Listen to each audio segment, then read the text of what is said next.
Okay, so we'll bring the Planning and Strategic Initiatives Committee to order for this evening.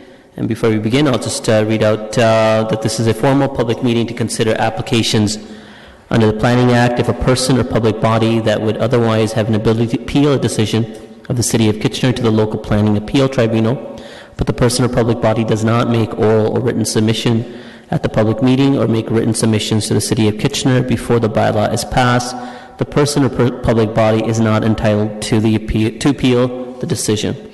So this evening we have two items, which is the official plan amendment and zoning bylaw amendment for 270 Spadina, as well as we have zoning bylaw amendment for 1250, 1270, and 1314 Fisher-Hallman Road. We also had another item that was advertised but will not be considered, which was for 607 to 641 King Street West, which is a 6-0 development, and that will not be considered this evening at the PSIC at the applicant's request. So as we get started for item number one, we have staff presentation. Mr. Bateman, whenever you're ready.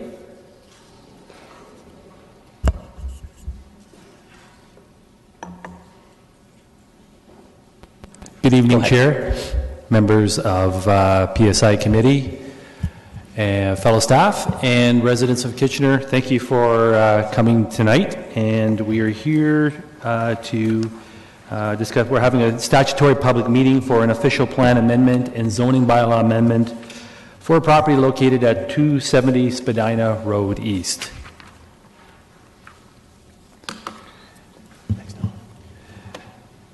As you look at this plan, you can see site location. It's located roughly at the corner of Spadina Road East and Highland Road East in Kitchener. As you can see, it's an oddly configured parcel of land, almost V-shaped.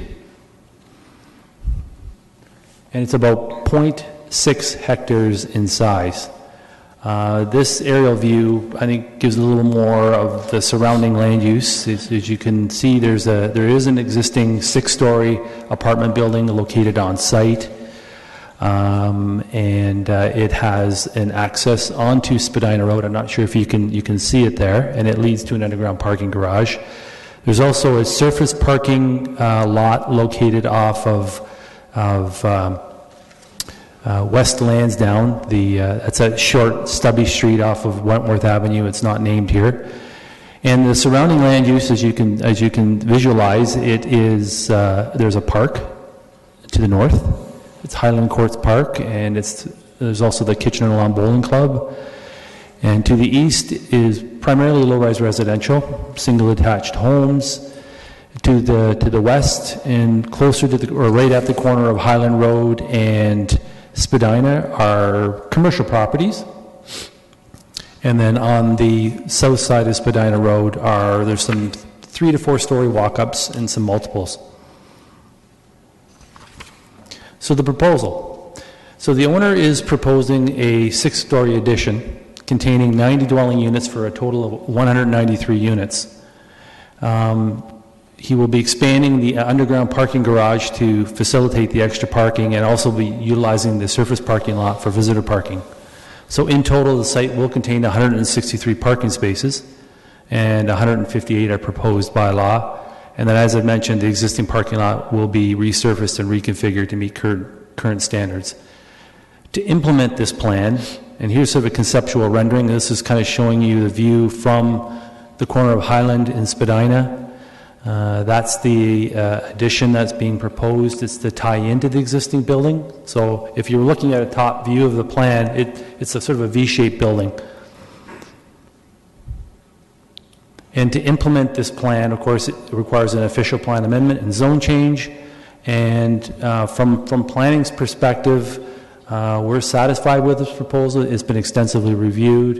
I mean, we have engaged the public on it. We've heard their concerns. So from a policy standpoint, it conforms to city, regional, and provincial policies. It represents good planning. The medium density multiple residential I can't speak tonight. The medium density multiple residential designation, in our opinion, is an appropriate land use designation. for both the existing development and the proposed development in terms of density, FSR, and given its location. In terms of technical aspects of the development, the site can support the additional development in terms of servicing and site design and function.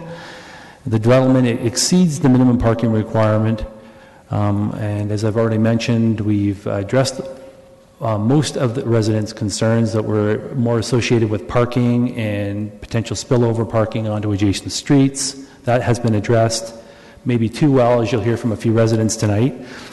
And in our opinion, the proposal represents a very modest form of intensification in an area designated for intensification. And thank you very much. I'd be pleased to answer any questions you have. Good. We'll hold questions of staff till after we hear from all the delegations. And next up we have Pierre Chauvin from MHBC Planning on behalf of the applicant. Mr. Chauvin, you have 5 minutes. Thank you, Mr. Chair, members of the committee. I think I have a presentation. I was just waiting to get loaded up. I'm here on behalf of the applicant, and with me this evening is Stephen Litt and Heather Campbell from Vive Development, as well as Andrea Sinclair, from our office, who's helped tremendously on this application. Just want to take a moment to thank your staff who've helped throughout this application and get us to this point, so thank you very much for that. I don't intend to elaborate more on what Mr. Bateman has said, but just to provide a bit more feedback on what we're proposing. As you can see in this illustration before you, the intersection or the interface with the new building is a little different than the visual that Mr. Bateman provided. We are providing, and I'll speak to this later in the presentation, but providing a little more of an enhanced feature that's facing Highland and Spadina than currently exists today. As Mr. Bateman indicated, we're close to the intersection of Highland Road and Spadina within a neighborhood node, which is identified as an intensification area, well located relative to existing community facilities, transit, even employment, 5-minute walk to the Queen South Business Center, for example, 10-minute walk to downtown, 5-minute walk to the Iron Horse Trail, et cetera, et cetera. It's a great location, in my opinion. We've located a lot of the intensification away from the low-rise residential area towards the Highland Road frontage. So that's a key feature with this proposed application. This is just an image of the existing building. For some of you who have driven by Spadina or even looked at Google Earth, this is what you'll see on Street View. You'll notice this is where we've already spent quite a bit of time in renovating the existing 6-story building. In my opinion, this is a beautiful transformation of the existing structure that's there, not only externally but internally, and I'll speak to that momentarily. So another shot of sort of the existing structure. Those stairs are the existing location of the entrance. Obviously, with the new addition and entrance feature, that will be removed. Some images internal of the existing structure prior to the renovation. It was a very deteriorated state and considerable decline before our clients purchased and decided to renovate the existing structure. Some of the existing photos internally. The upper sort of right-hand corner with all the washers and dryers. This is actually in the parking garage, which is why a lot of this parking garage that existed previously wasn't really utilized because it was used for storage and unavailable to underground parking. Some images of the renovated units. These are smaller units meant geared towards young professionals, perhaps empty nesters, so smaller units, 1-bedroom predominantly, 1- 2-bedroom units, but you can see well-appointed units, well-designed. Again, quite a transformation from what exists today. This is, I showed this image, this is looking from Spadina and Highland Road. This is sort of the blank facade, the wall that you see today in the existing building. And again, this is what we will be proposing. Again, still being reviewed by staff. We still have to go through site plan review, but this is there are specific design elements that we are speaking to in our urban design brief that speaks to this particular entrance feature and providing an enhanced entrance to this intersection. So that's essentially the proposal there. Again, similar built form as that exists today. Underneath that addition is additional underground parking.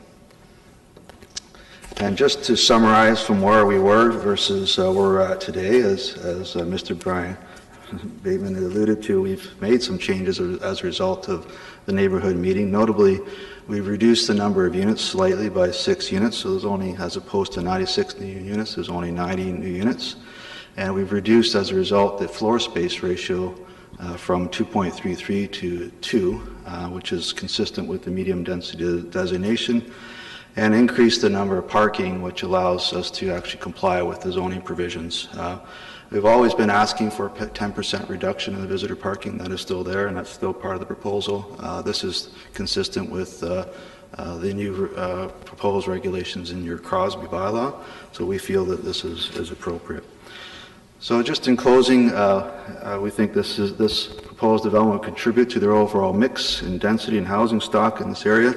It ensures that it's within an intensification area, and it will provide sort of attainable housing to the community that is close to transit, community facilities, and commercial and other commercial uses. So those are my comments, and thank you for your time, and I'll be happy to answer any questions. Yes, there are some. Councillor Janetsky. Thank you for your presentation, Mr. Chauvin, and it looks like a very nice project. A couple of questions. You said there's going to be 193 units. How many units are there in the existing building right now?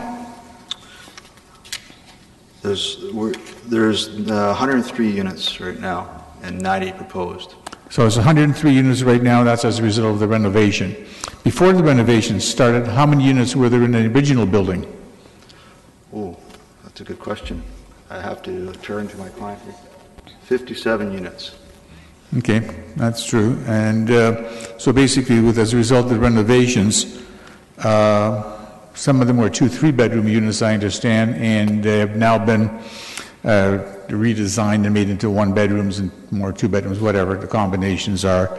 So basically, the building mass still remains the same, 6 stories, and the size of the building and the side, the frontage and rear yards, etc. But the number of units increased from 57 to 103. And then now with the addition, then we'll go up to 193 units. So basically, it's almost quadrupling in terms of the number of potential units from the original to it is proposed in the end. And that's intensification. And as a result of your OPA and zone change, the FSR has increased from 1.1 something to 2.0, as you mentioned.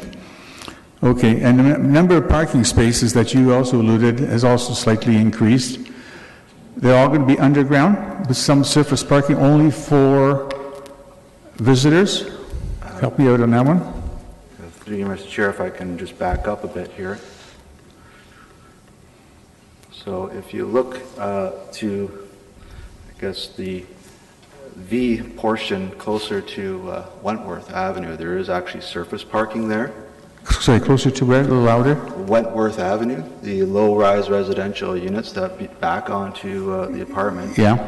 So that area, that gray area, is actually surface parking, and that currently today, and will be turned into another sort of a deck parking, for example. So the access will be, when you enter off of Spadina, you'll either be able to turn left to the underground parking, or directly into an underground portion of that deck. Mm-hmm. There will still be a surface area above that, as exists today, that will be able to be accessed from Wentworth Avenue. So there is underground parking under the existing building, so will there be underground parking under the new building as well? Yes, there will be. And they'll be interconnected underneath there somehow, and all coming out to this current location on Spadina? That's correct. Right, okay. All right, thank you very much. Councillor Fernandez. Thank you.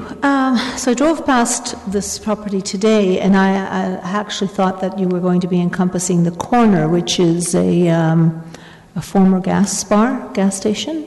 So your client does not own that corner property then, just behind? No, they don't own it. No. Okay. When I'm looking at page 1-228, I see the shadow of the existing building.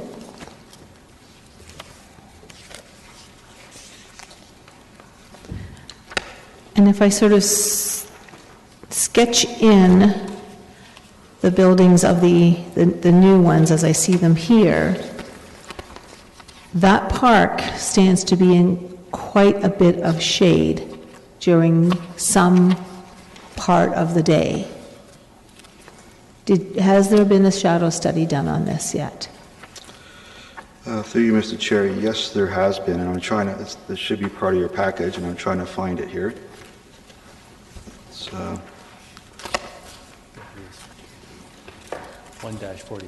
1-45. Is this where the lawn bowling club is as well? Are they active in that part of the park? Yeah. 146, 147? Yes, 146 through to 147. Okay, I apologize that I completely missed those pages. So there is significant shadowing, especially in the fall, in the morning. So I guess further to now that I have these pages in front of me, is that the lawn bowling club in behind there as well? Through you, Mr. Chair, the lawn bowling area, as I understand, would be that very light green area just in the middle of the V of that notch there. Yeah. So, yes, there are some moments, as you can see in the shadow analysis, there are some moments that the lawn bowling club is partially in shade, particularly, I would say, in the autumn and winter periods, but that's not uncommon given that time of year. But you look at the spring and the summer equinox, there's very little shadow cast on. Right, so when it would be in use, really. Yeah, but at 6 p.m. there's a significant amount. I have concern because, I mean, the lawn bowling clubs, as I'm aware of, are really dependent on the right amount of weather conditions to maintain a really good surface for that lawn bowling. And if they are in significant amount of shade, it does become a challenge for them to maintain that green space. I apologize for not having seen this. I didn't mean for you to have to go scrambling for it. You're talking about attainable. Can you define attainable as you see it? Well, attainable as we see it is, as per the CMHC definition of being 30% of your gross annual income, family income. So average family income in this area is about $55,000. So we're looking at something in that order, 30% of that $55,000 annually, gross annual income. So 30% of a gross family income that you're saying is $55,000? Yes. Okay. But that could be for the smallest unit. Could be quite a high price. I mean, the unit that you showed us, what would the square footage of the unit that you showed us be? Sorry? What would the square footage of the unit that you showed us be? I have to, again, confer with my client. I believe they're in the order of 500 to 600 square feet. Is that correct? Okay. So that's quite small for, over $1,000 per month. That doesn't, I guess my question and my concern would be, you've changed this building from 57 units to over 100 units, which means, of course, that you're offering more housing opportunities, which is lovely. But what did you do with the former residents? Where did they go? I mean, I'm looking at possibly 2- and 3-bedroom units now. What's the percentage of 1-bedroom units versus 2-bedroom units? I appreciate the concern there, but I think the relevance with the zoning application, with the zoning principles, I would question as to what happened with the previous tenants.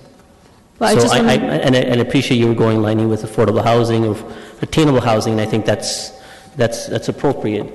But speaking to previous tenancy, what happened with them, or justifications, I don't know if Pierre can answer that on behalf of the applicant. I'm sorry, I can't answer where they went or what happened to them. They were obviously, they were given notice and had to relocate because of the renovations. So Where they went from there, I don't know. Okay, so my time is up. I want to make sure that... I gave you a little extra time, so... Oh, okay, I just wanted, but if somebody else wants to ask questions, I'll step out and let them. Thank you. Okay. Councillor Etherington. Pierre, I guess in line with that question, the people that were in the building, would you agree, were very low-income people? That would be my understanding, and given the state of the building, it's probably what you expect. It's in my ward, and believe me, they were low-income people and a lot of newcomers to Canada. And I don't want to underestimate, by the way, the state of the building at that time and the state of the building now. A lot of work has been done on it, and I would really compliment the developer for the work. But my question is, as with this building and other buildings like it, it seems to me that this direction is creating a lot of difficulty for very low-income tenants. And I just wanted to put that to you. Do you need to comment on that or no? I'm not sure if I understand what you're saying. Maybe you can elaborate. Well, maybe later we can get to this, but thank you very much. Could you tell me, as far as your planning knowledge is concerned, and I'll ask the staff the same question, was there any bonusing on this building? The new building, the proposed building, or the existing building? Perhaps. Is that a question for me or staff? Either one. Mr. Bateman, if you want to help. I can answer that. So through the chair, Councillor Etherington, no, we did not use bonusing for this site. So was there green space bonusing or? I'm sorry, Councillor? Was there any green space, recreational space bonusing, any reduction? Are there any site-specific with the zone change? Oh, provisions that they're requesting, or do no. they meet the... No. Okay, thank you. Okay, those are all the questions. Oh, yeah. Councillor Fernandez. Yes, thank you. Sorry, I was just doing some quick calculations. So if 30% of the gross family income would roughly be $1,375, is my understanding. I'm trusting my calculator to do that. That doesn't seem like affordable to me. So what I would like to ask is has the owner considered that a certain percentage of, given the fact that this was originally, from what I understand from the ward councillor, lower income families that may have lived here, would they consider a certain percentage of this building to be affordable housing in terms of a much lower percentage of the gross annual income? So let's say, you've got 193 units. Could we see 20 of those units, 25 of those units be affordable housing, given the fact that this is in close proximity, as you had said, to a park, to the hospital, to the library, to downtown amenities? This is, just to clarify again, this was never intended to be a quote-unquote affordable housing project. Having said that, the units are of a size and such that you can only demand a certain rate, which we feel is that attainable rate. It's not affordable, but I hear what you're saying, and it's certainly something that we would be happy to entertain and consider between now and the next council, if that's something that Councillor Etherington and the councillor of the ward would like to discuss. So we'd be happy to discuss that further, and we can have that discussion between now and council. Okay, I think that would be really appreciated. I mean, it's something that we as a council have identified as a concern within our community. And given the increased units, so we've doubled the units in the original building, so your cost-benefit analysis should definitely show that you'll attain more income than you did previously. If I say 10 to 15% of the entire building be affordable housing.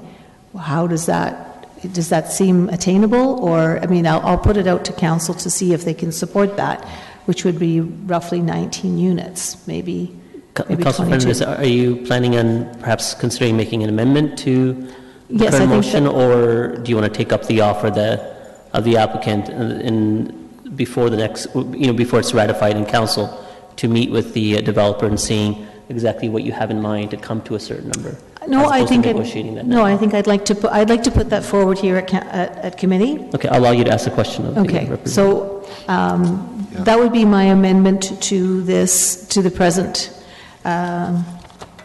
recommendation. Well, through you, Mr. Chair, I appreciate the offer of a number, but I don't think we're really ready to commit to a number this evening. I think this is just on the table this evening, so I think our offer is that we'd like to meet with your staff and your ward councillor, and we can discuss that and come up with whatever may suit this area. Okay. But I think it would be up to the majority of council to say, this is something that we really would like to see you look at, as opposed to just having a conversation. So I'll stop asking you questions, and I'll ask staff a question then. Okay. Thank you very much. Thank you. And perhaps as you're considering that, I'll ask the question of the clerk. Would that be considered as an amendment or a separate motion altogether then?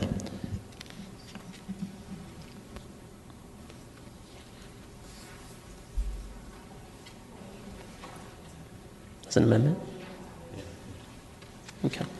All right. Well, for more further clarification, I'll allow you to ask questions of staff when we get to the staff portion of Sure. Thank you. the questioning. Sure. Through you, Mr. Chair, I did have a chance to talk to Mr. Litt of Vive Development before this meeting.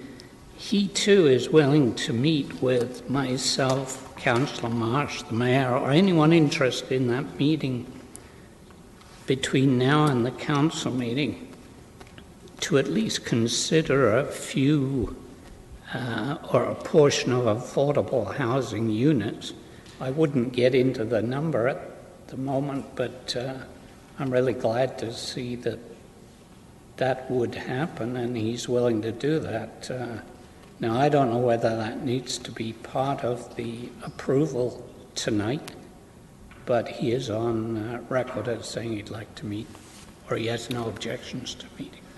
Yeah, and thank you for that clarification. I think that's probably advisable to meet in that time, but again, I'm not going to stop Councillor Fernandez if she is adamant on putting him as an amendment.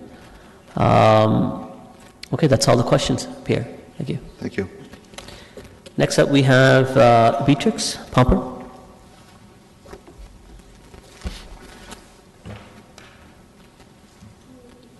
Beatrix Pomper. Welcome, Beatrice. You have 5 minutes to make your delegation. Thank you. Beatrix Pomper. I live at 156 Wentworth Avenue. My street is adjacent to the development there.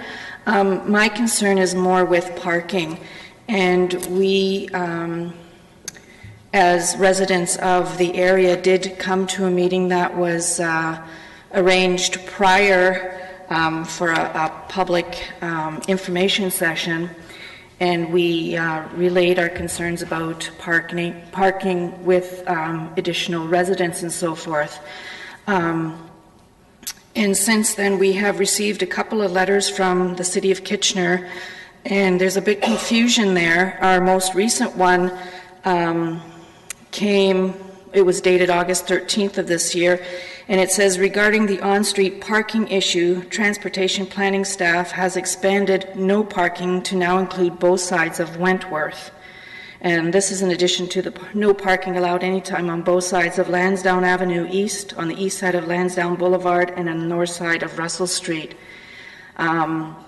We, of course, did talk about our street being extremely narrow, and at present there's parking allowed on all sides.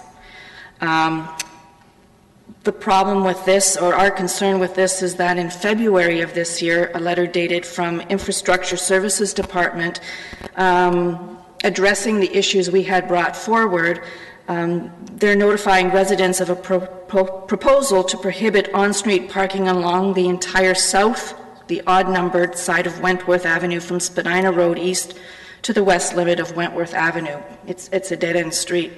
So our concern is why there's no parking at all when back in February, they did their measurements and so forth and concluded that one side would be sufficient to allow emergency vehicles and so forth. That is really our concern, is that we now have no parking. And I've lived on that street for over 30 years where we were allowed to park, and all of a sudden now we have no parking, or it's proposed. So my question is, why was it expanded to no parking? And can we perhaps see maybe one side of the street no parking, which, according to Infrastructure Services Department, was sufficient to allay any problems? There are some questions, and again, as concerns you have on your street about the allowance of parking and thereof not, that's something that can be further explored with staff outside of what's outlined in the application. But again, I see that you have concerns that it would put pressure on the street with parking, with additional development. So there are some questions. Councillor Ellington? Through you, Mr. Chair. Beatrice, I missed your last name. Was it Comfer? Your last name? Last name is Pomper. How do you spell it? Pomper. Thank you. Ms. Pomper, your questions in relation to parking, do you direct those at the new development? Is that what you're planning? No, because now they are supplying sufficient parking for their residents. Right. This is more towards the city of Kitchener, where they, in this latest letter that we got, there's no parking. Okay, I understand. But you're not directing that at what we're looking at this evening, this building? No, this is a result of discussions we had related to parking when the owner had originally not supplied sufficient parking for the residents of his building. But Right. that has since been allayed, and now we're just the letters from the city. So there's parking changes that are being proposed. Yeah. My understanding was that residents had sorted out the parking issue related to the Vive building. So am I correct on that? Well, it was originally that, yes, because a lot of the residents didn't park in their parking garage, they parked on the street. Right. And with adding more units and more people, that would have been an issue as things stood. Okay. So as you have issues with the current changes being proposed on your street, perhaps you want to give your information to Mr. Reedman, sitting over there. He'll just wave, and then he can direct the transportation staff to respond to your concerns. Okay, thank you very much. All right. Thank you. Thank you. All right, so that's all the questions, or all the delegations. So now questions of staff.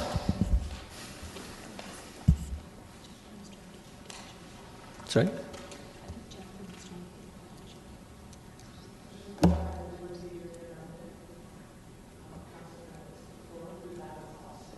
Oh, I see, okay. All right. All right, Councillor Marsh. Yeah, I'm just wondering, will an environmental assessment be required since a gas station was adjacent to the property? Through the chair, my understanding one was already completed for that site and it's been remediated. So no, I don't believe one is required for this property. Okay. So the existing property that was a gas station that we're not discussing tonight, but that one had been remediated already. But my understanding is that when there's a gas station, oftentimes there can be contamination on adjacent properties. Is that not the case? And so I'm just wondering what would require an EA?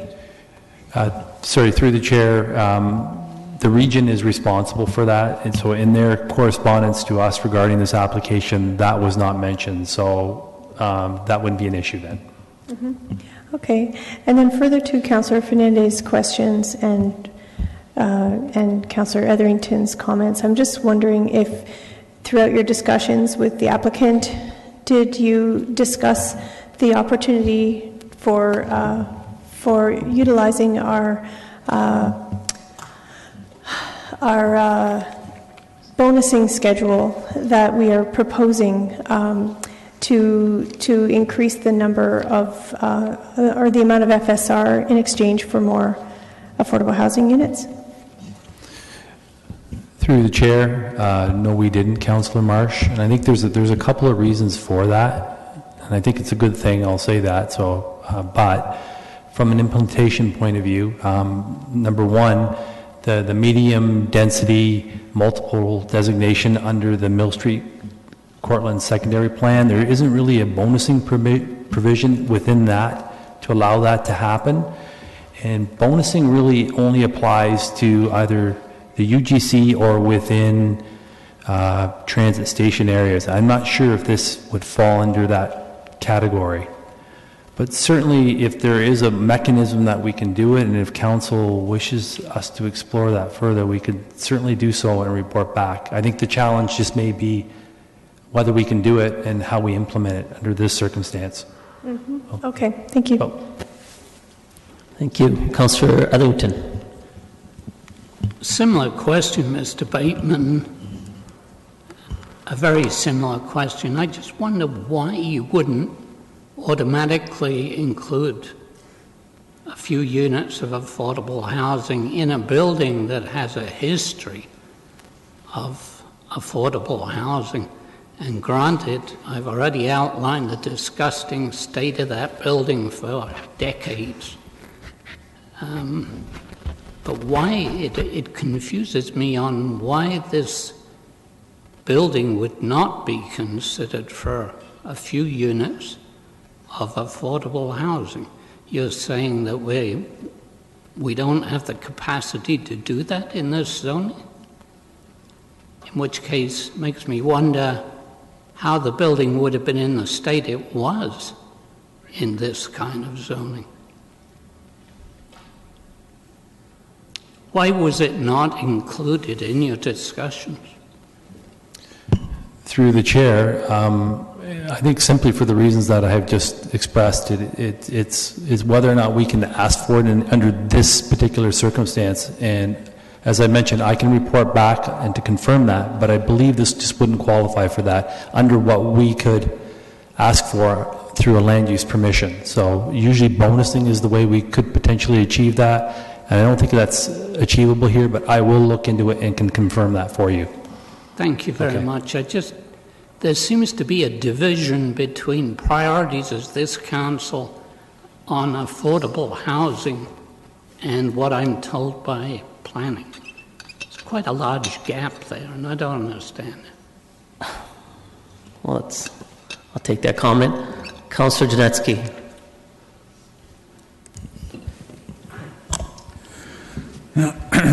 Two or three questions to ask staff. In your report on page 1.8 under noise, you indicate that it's concluded that noise level objectives will be exceeded and is recommended noise warning clauses be included.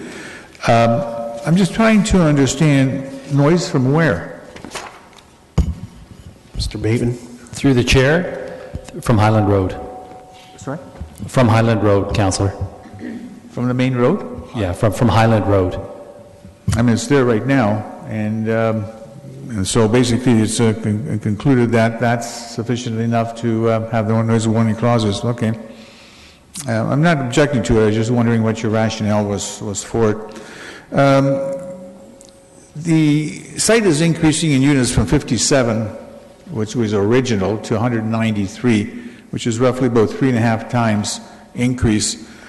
How much park dedication are they providing to this? Is it such a tripling of the residences? Through the chair, I mean, this is a land use permission, so that has been determined at this point in time, but through site plan, they'll be required to pay a parkland dedication equal to 5% of the land area. I would presume it will be in cash in lieu.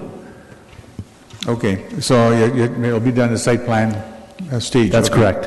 Okay, because there's no reference to this, then there's an increase, and all of a sudden you get 3.5 times more people living in the same block of land. And of course, there'll be an impact in terms of need for recreational facilities. Of course, you've got the tennis courts and bowling behind, lawn bowling, but there's specific uses for people who are interested in those particular sports. How many residents objected to this application? I know there are some concerns raised, but how many letters of objections did you receive? Because it's not noted here. Through the chair, approximately 25. And you mentioned in your opening comments that you resolved most of them. Mm-hmm. Which Yes. ones haven't you resolved? Well, I think there were comments related to, what I would say, non-planning related matters. So things like tenure. I mean, we have no control over tenure, for example. Yeah. Those sorts of things. I noticed in reading some of the comments, a lot of the questions raised was, is it going to be a condominium or not?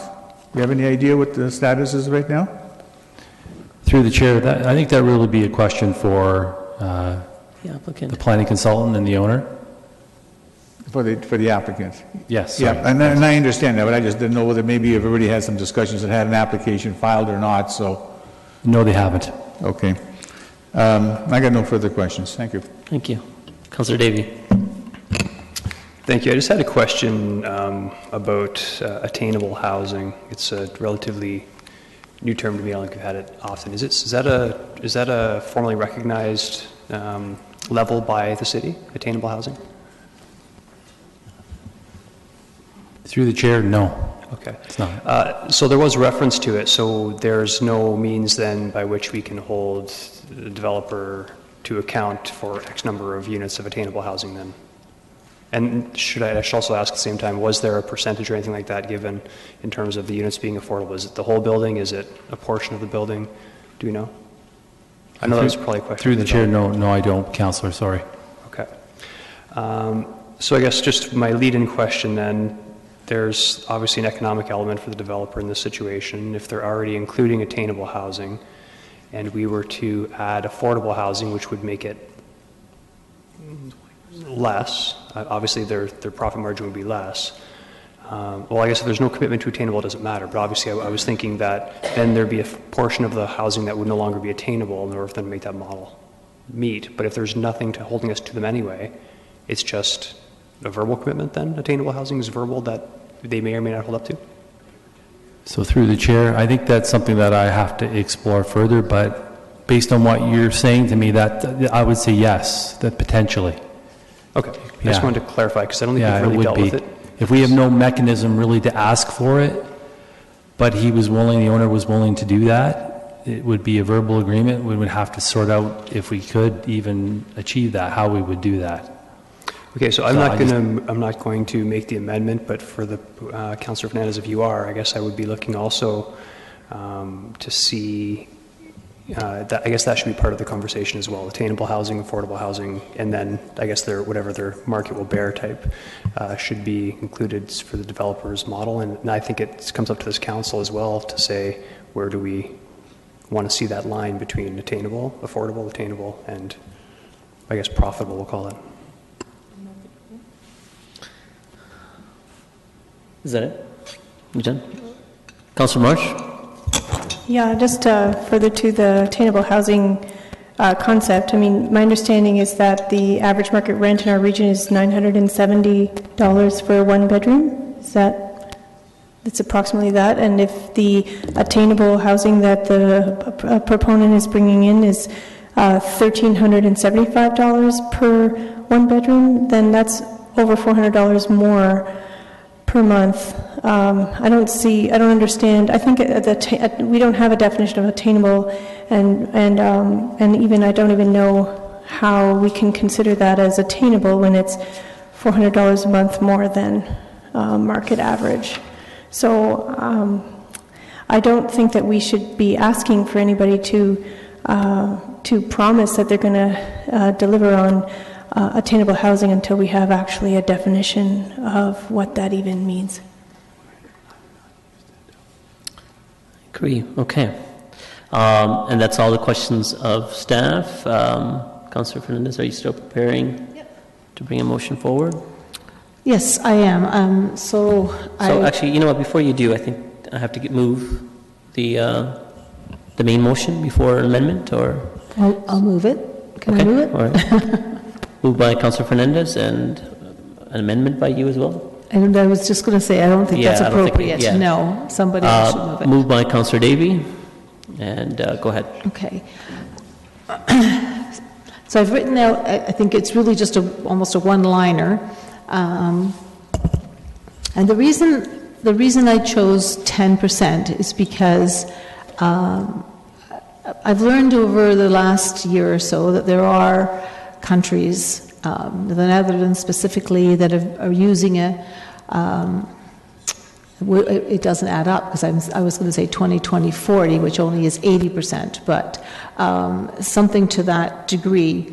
I'm not asking even for 20% of this entire complex to be affordable. I'm thinking 10%, which would be roughly 20 units, affordable housing, which even though we haven't got a clear definition of what attainable is, we heard that attainable as perceived by the consultant was 30% of the annual salary for a $55,000 gross income. So, trusting my judgy calculator, my trusty calculator, that was about $1,300 a month. Affordable, I think, is at the very minimum the market average.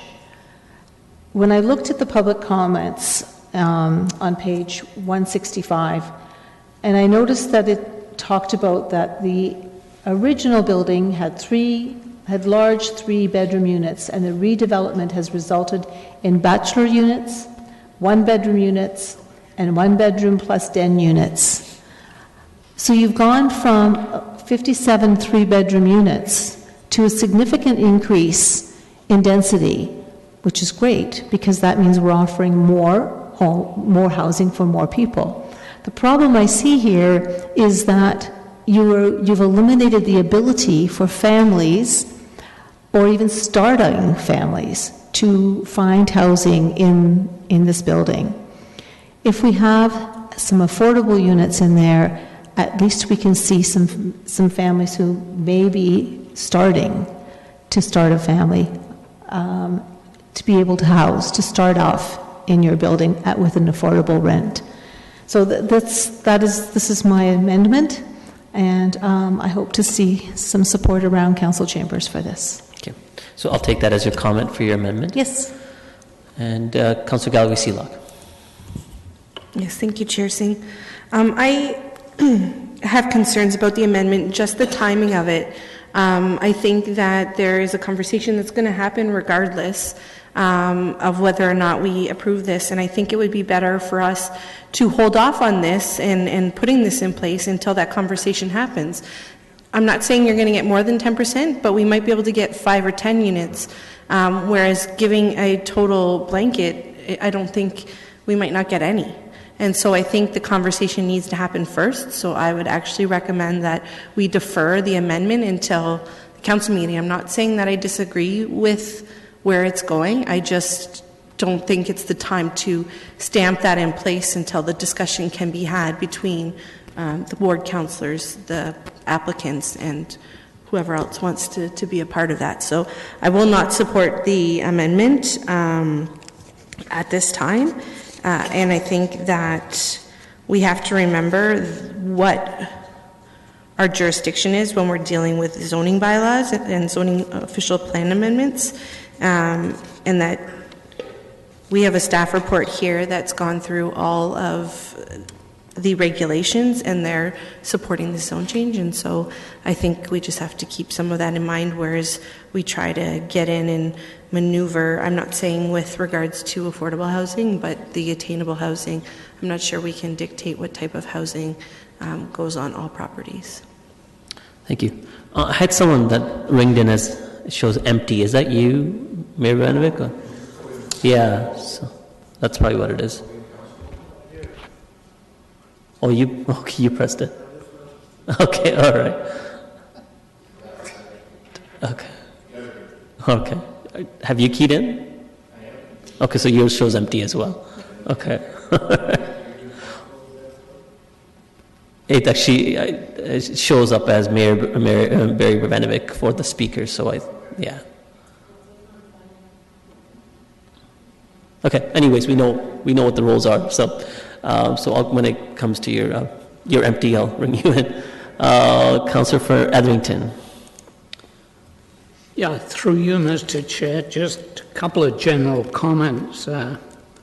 Obviously, I would like to see some affordable housing units in this development.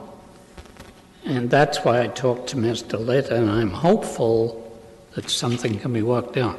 As to whether it would be 10% of the total number of units, I have my doubts, and certainly while I like the intention of that, I think it would be better to hold off on that until after we meet and see what is in reality might happen in way of affordable units, especially at this late stage. I considered an amendment or a motion along this line, but decided because of the lateness of the hour, with a couple of weeks left, not to get into the specifics of percentages or numbers. But I agree in principle that, in a wholesome way, that this development is going to be in a building next to a building in my ward that was once used by, as Councillor Fernandez said, once used extensively by low-income family tenants. And what I see happening more and more by VIV and by other developers is a direction that involves taking over older apartment buildings. I've got another one happening by VIV, as it happens, on York Street in my ward up in the Mount Hope Cherry Park area.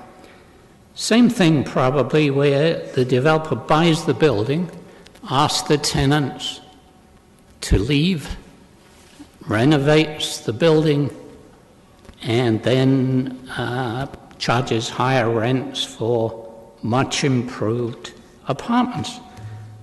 I understand that, but the city, this council, and planners, I might add, should recognize that is happening, and that this type of gentrification continues, we're going to eliminate low-income units, affordable units, use whatever word you want. I'm talking about low-income, possibly subsidized rental units. And we have a responsibility to safeguard that end of the housing scale, especially connected to the LRT. And I don't think we're doing that, despite the fact it's supposed to be one of our top priorities. Thank you. It's still showing up under council. So it's Mayor Ivanovic, and then Councillor Davey and Councillor Schneider. So if you want to do that, I'll remember that. Sure, okay. Mayor Ivanovic, go ahead.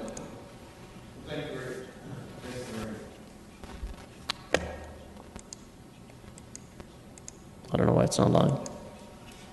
Oh, what? Why wouldn't it allow? No. Try now. Yeah. That might be better. Okay, there you go. Councillor Singh. Well, thank you very much, Mr. Chair.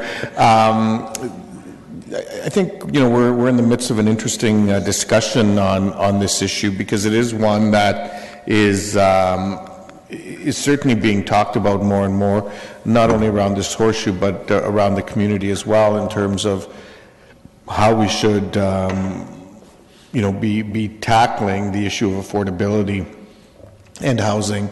And what does it mean when we talk about affordable housing? Because that range exists from subsidies as little as 10% to, quite frankly, subsidies that are as much as, in the 50% range of affordability. And so I think, that's something we need to come to grips with. We did have a unique situation, as Councillor Etherington has pointed out, in the approvals of another project on King Street. And I'm encouraged by the fact that this proponent is willing to have this dialogue with us. I would concur that I think it's premature to be dealing with a motion at this time before that dialogue has happened, particularly since we are at this late stage of the process. When we were dealing with the other one, it was much earlier in the discussion. And so I think if we want to give it the best chance of perhaps seeing something that works both for the council and the community as well as the proponent, I think we need to allow that discussion to take place first. Thank you. Councillor Davey. Thank you. My thoughts are relatively in line. I just wanted to point out the fact that we're dropping, while I 100% agree that we need to start building this stuff in, the fact of the matter is, as if I heard correctly from staff, is that it wasn't built into the process yet. And that's not staff's fault. We just need to update or revise our policies. So the problem we have here is that the way it's supposed to work is it's supposed to be bonusing. We're supposed to do something like add additional units to offset the cost for the developer to add affordable housing. And now we're dropping in at the very last minute where it's probably too late for the developer to add additional units to offset those costs. So I think it's an important point, and I think we need to realize that in this particular case and try and resolve it going forward. So that's the only point I really wanted to make, is that, again, there's supposed to be something early on in the process that's supposed to help offset, to help cover the cost of this affordable housing part. As for the attainable part, I think we're just going to be parking that for the moment. But I would like, again, like everyone else, to see some discussions to go on, and I'm thankful the developer is willing to have it in this instance. And otherwise, I guess we would defer this part. I would agree to the deferral of this part of the motion until council. Okay, I'm going to carry on with the comments, but I've heard from Councillor Galloway-Seelock, and you're saying the same. Is there intention to place deferral? Okay, all right. But I'm still going to allow for the comments to carry on. Councillor Schneider. Thank you, Chair Singh. Much of what I had to say has already been said. I completely agree with the spirit of Councillor Fernandez's amendment, but I also agree with the thoughts of Councillor Etherington, and I think it's really good to have the discussion first to get an understanding of the cost and the issues for the developer, and just to share all the information between both sides. Instances like this, applications like this, give us the opportunity to have this topic of affordable housing brought up. And as Councillor Davey alluded to, there's nothing built into the process yet, so we're sort of doing this as we go along. So I do think I agree with Councillor Galloway-Seelock that a deferring of this is important. Thank you. Councillor Ioannidis. Thank you, Chair Singh. I think basically when we look at any application that is before us, before any policies or anything that's designed by us or city staff and approved by us, is a little premature. I think if this council was really interested in doing some affordable housing, I think they should look at more on what the current market is right now and really try to understand what attainable housing is, because if you really look at the market and how it's trending right now, it's the market in affordable rent, and that is nowhere to be seen, but any new units that's being built is way more expensive than what you think it is.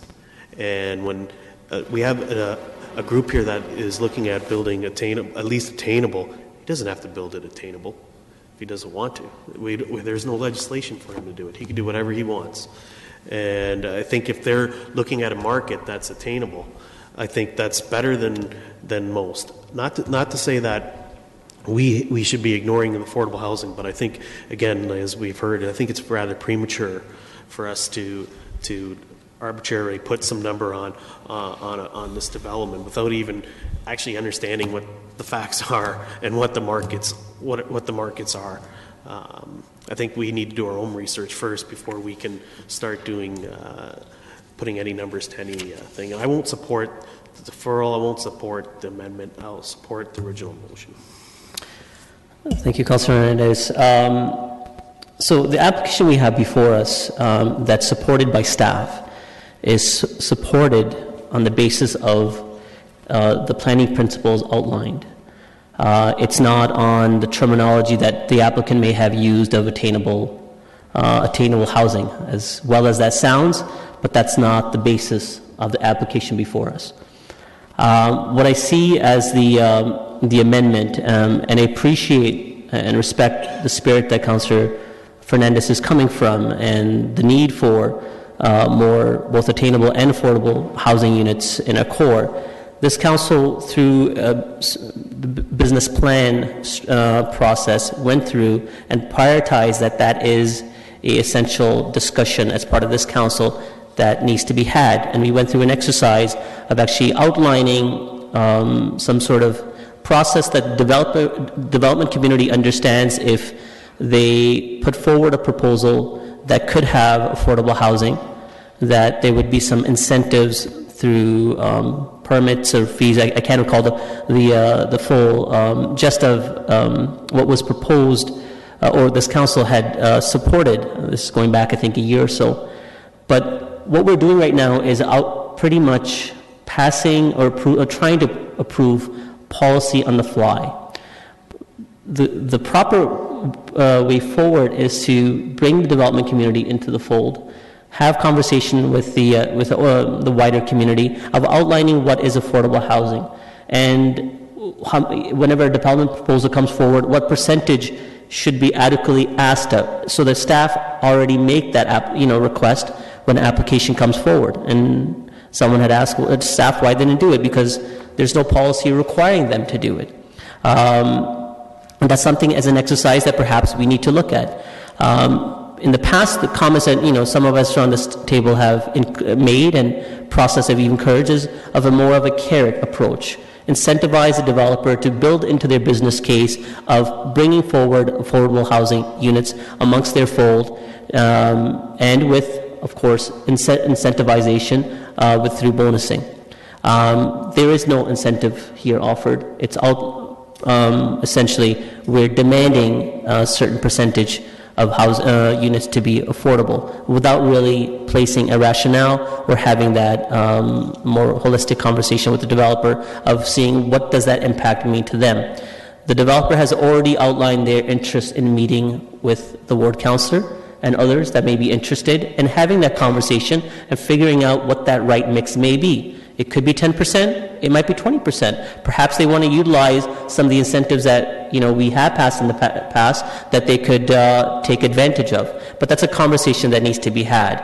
And I think it would be appropriate for us to defer this, allowing that conversation to take place. And I think we have to put weight on the ward councillor, who is, as we all know, very conscious about affordable units, affordable housing in our city, and he's comfortable with, before we demand this, to have that conversation and, and to be more complimentary as opposed to, using a club and demanding certain percentage.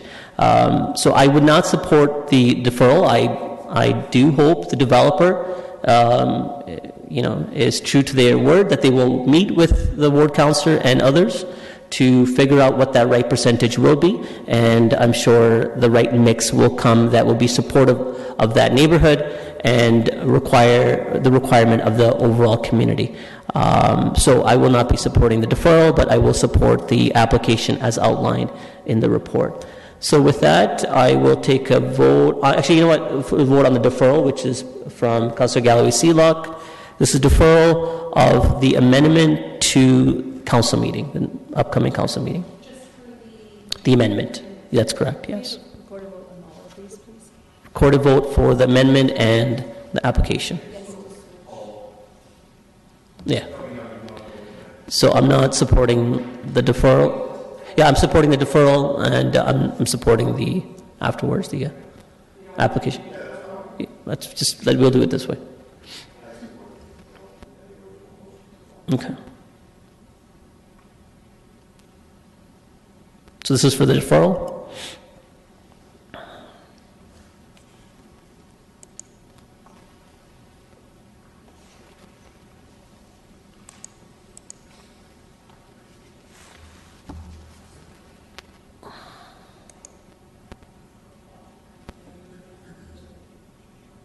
I've already voted. I voted. Maybe we have to switch over.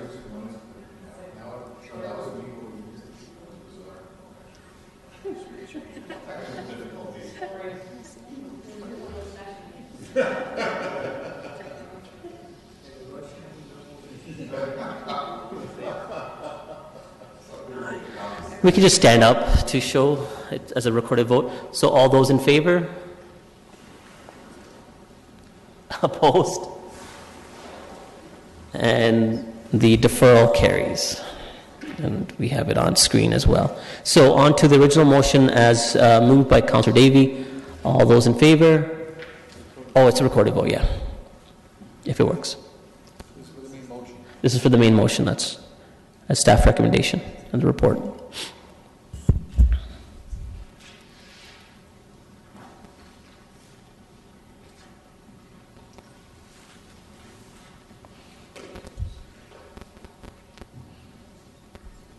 All those in favor? And opposed? And that carries. Moving to council. Thank you. So on to the next item, which is the zoning bylaw amendment for 1250, 1270, 1314 Fisher-Hallman Road.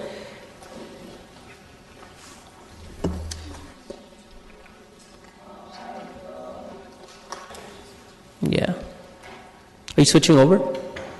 It's already done? Okay, all right. Okay, Mr. Pennell, do you want to introduce the application? Whenever you're ready.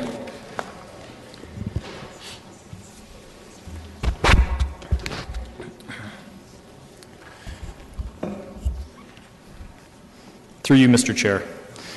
Subject properties are located at the intersection of Bleems Road and Fisher-Hallman Road. The lands are mostly undeveloped and approximately 7 acres in area and are composed of 3 lots. The lands are located at the northern gateway to the Rosenberg community. For context, Huron Business Park is located towards the east. Huron Natural Area is located towards the southeast. Activa Holdings owns the lands immediately to the south, including Sunfish Pond and a portion of Strasburg Creek. Schlegel owns the draft-approved plan of subdivision on the opposite side of Fisher-Hallman Road. The subject lands are designated mixed-use 2 in the Rosenberg secondary plan. However, the lands have 1980s business park zoning, which is not consistent with the more recent Rosenberg secondary plan designation, which was effected in 2013. City staff would normally update this zoning through a city-initiated process. However, in this case, the applicant is seeking a private zone change to implement the city's official plan in advance of a city process.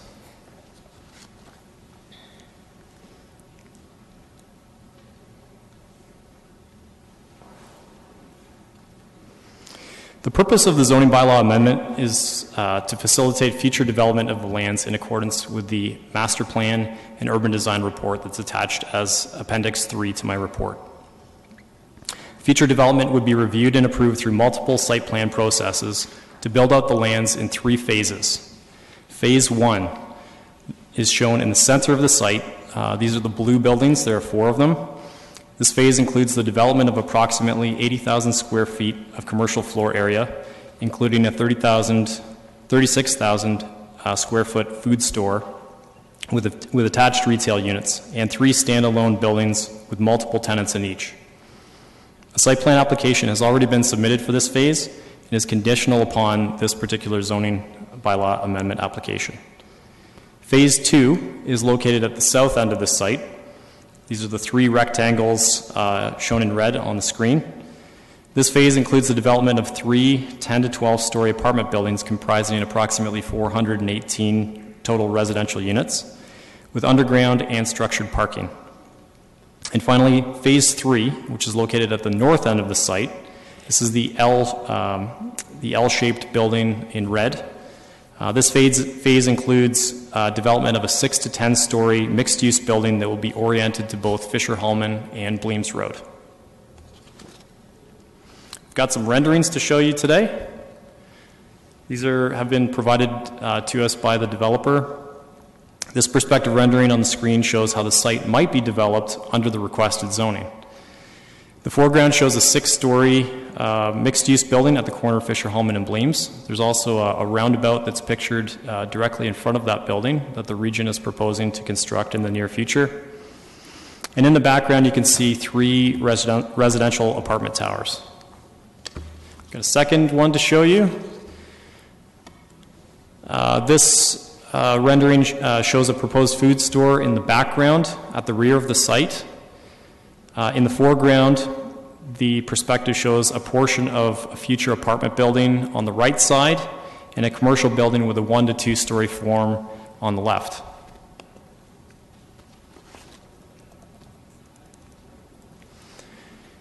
It is very important to note that the subject lands are already designated mixed-use 2 in the Roseburg secondary plan, and the proposed zoning bylaw amendment simply seeks to implement that existing official plan designation.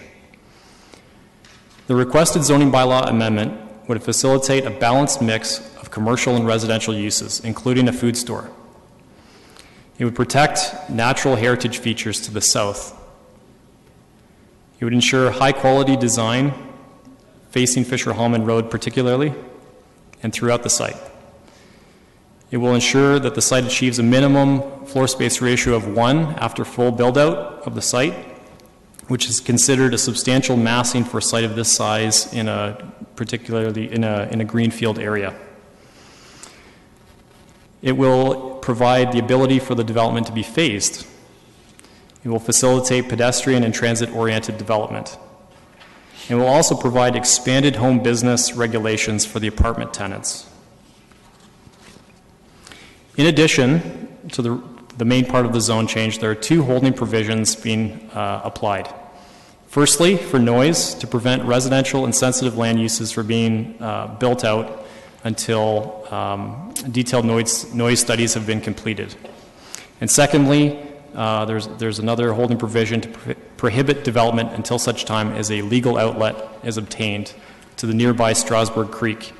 And I understand from the developer that they are in consultation with the adjacent landowner to make that happen in the near future. In conclusion, planning staff is of the opinion that the proposal conforms to provincial, regional, and city policy and represents good planning.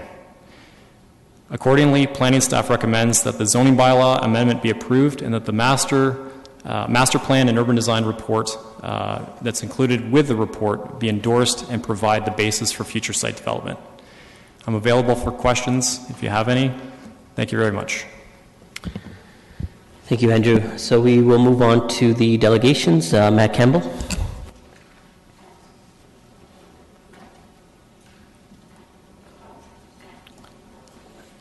Matt, you have 5 minutes. Thank you.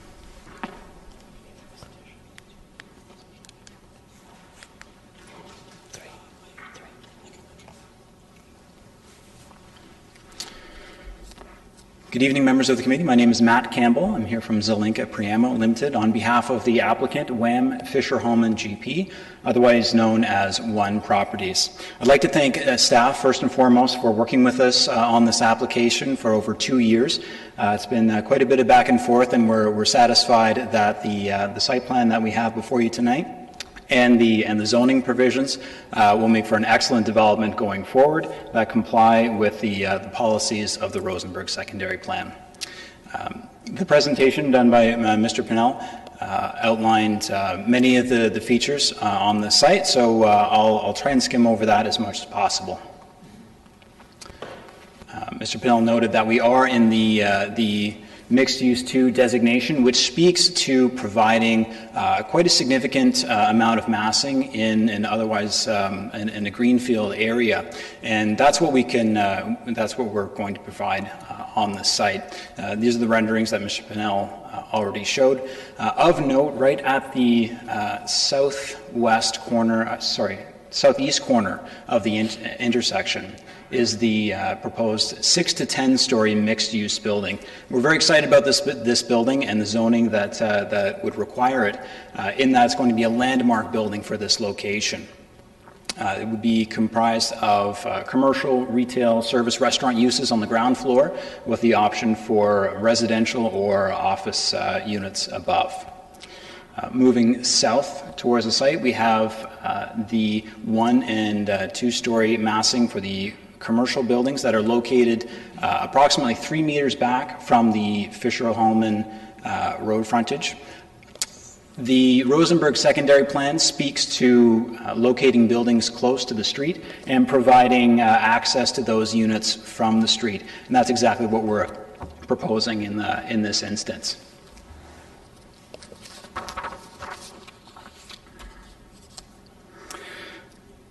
The main drive for this site is obviously the approximately 30,000 square foot food store that we see in this rendering.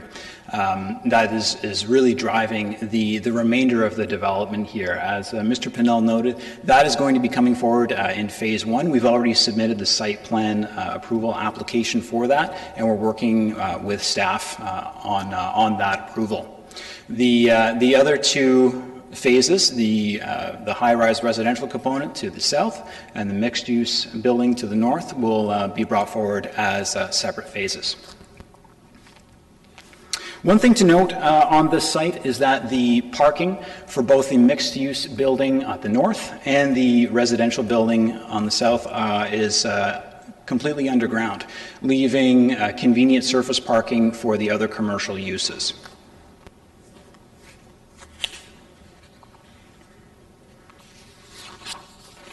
The buildings that we see in blue here are the buildings that have already been brought forward for site plan approval. As I mentioned, we're currently working with staff on those. As Mr. Pinnell noted there, this plan complies with the policies of the Rosenberg Secondary Plan, with particular regard to the floor space ratio that is set at a minimum of 0.6 in the plan, and we're providing well in excess of that at 1.0. And again, there's a mix of commercial, office, and residential uses that are going to be implemented through quite high design standards, and again, that's working through the site plan approval process at this time. There are 2 zoning provisions that we were working with staff to fine-tune right before this meeting on Friday and earlier today, and those were a parking setback that is to be a minimum of 3.0 meters from the street, and building openings at 40%. We'd like to bring that to the committee's attention, that we would like to amend those. Those are not reflective of the bylaw that is before the committee at this time, although we have worked with staff and staff are agreeable to amending those specific provisions. Again, that is a parking setback of 3.0 meters from the street. That leaves ample room for landscaping between parking and the municipal sidewalk, as well as building openings of 40%. Those are glazing, doors, windows, those types of things, to have a nice pedestrian-oriented building elevation at the front.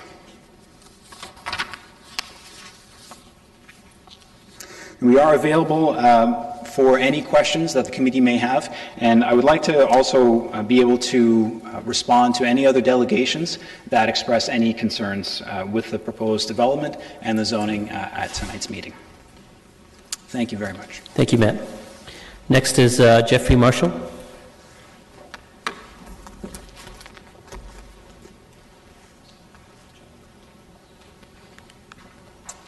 Good evening, Chair, 5 minutes. councillors. Jeff Marshall with One Properties.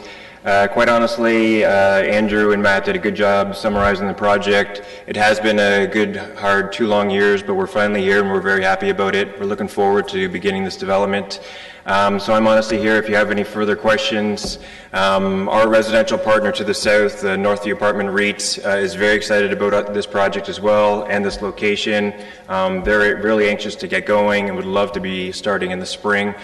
So again, I'm just here for any further questions you may have. Okay. No, there's a question. Councillor Fernandez? So I have a number of questions of the delegations as well as staff. Okay. Okay. So questions of the delegation? Yeah, I'll start with delegations first. Sure. When I look at your plan, and actually if you could go back to the topographical map that shows the Sunfish Lake. Is it possible to go to that, back to that? What page? It was here on on the PowerPoint presentation.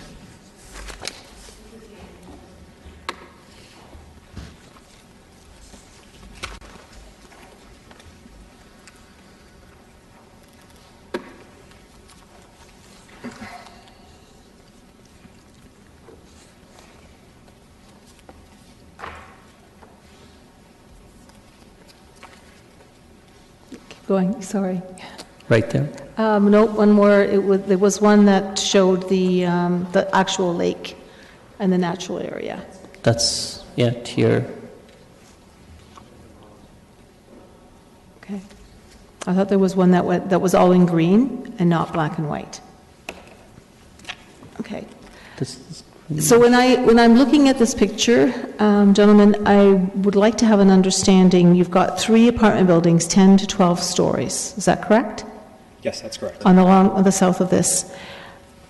What is your parking plan for those buildings? Underground parking or surface parking? It's underground parking.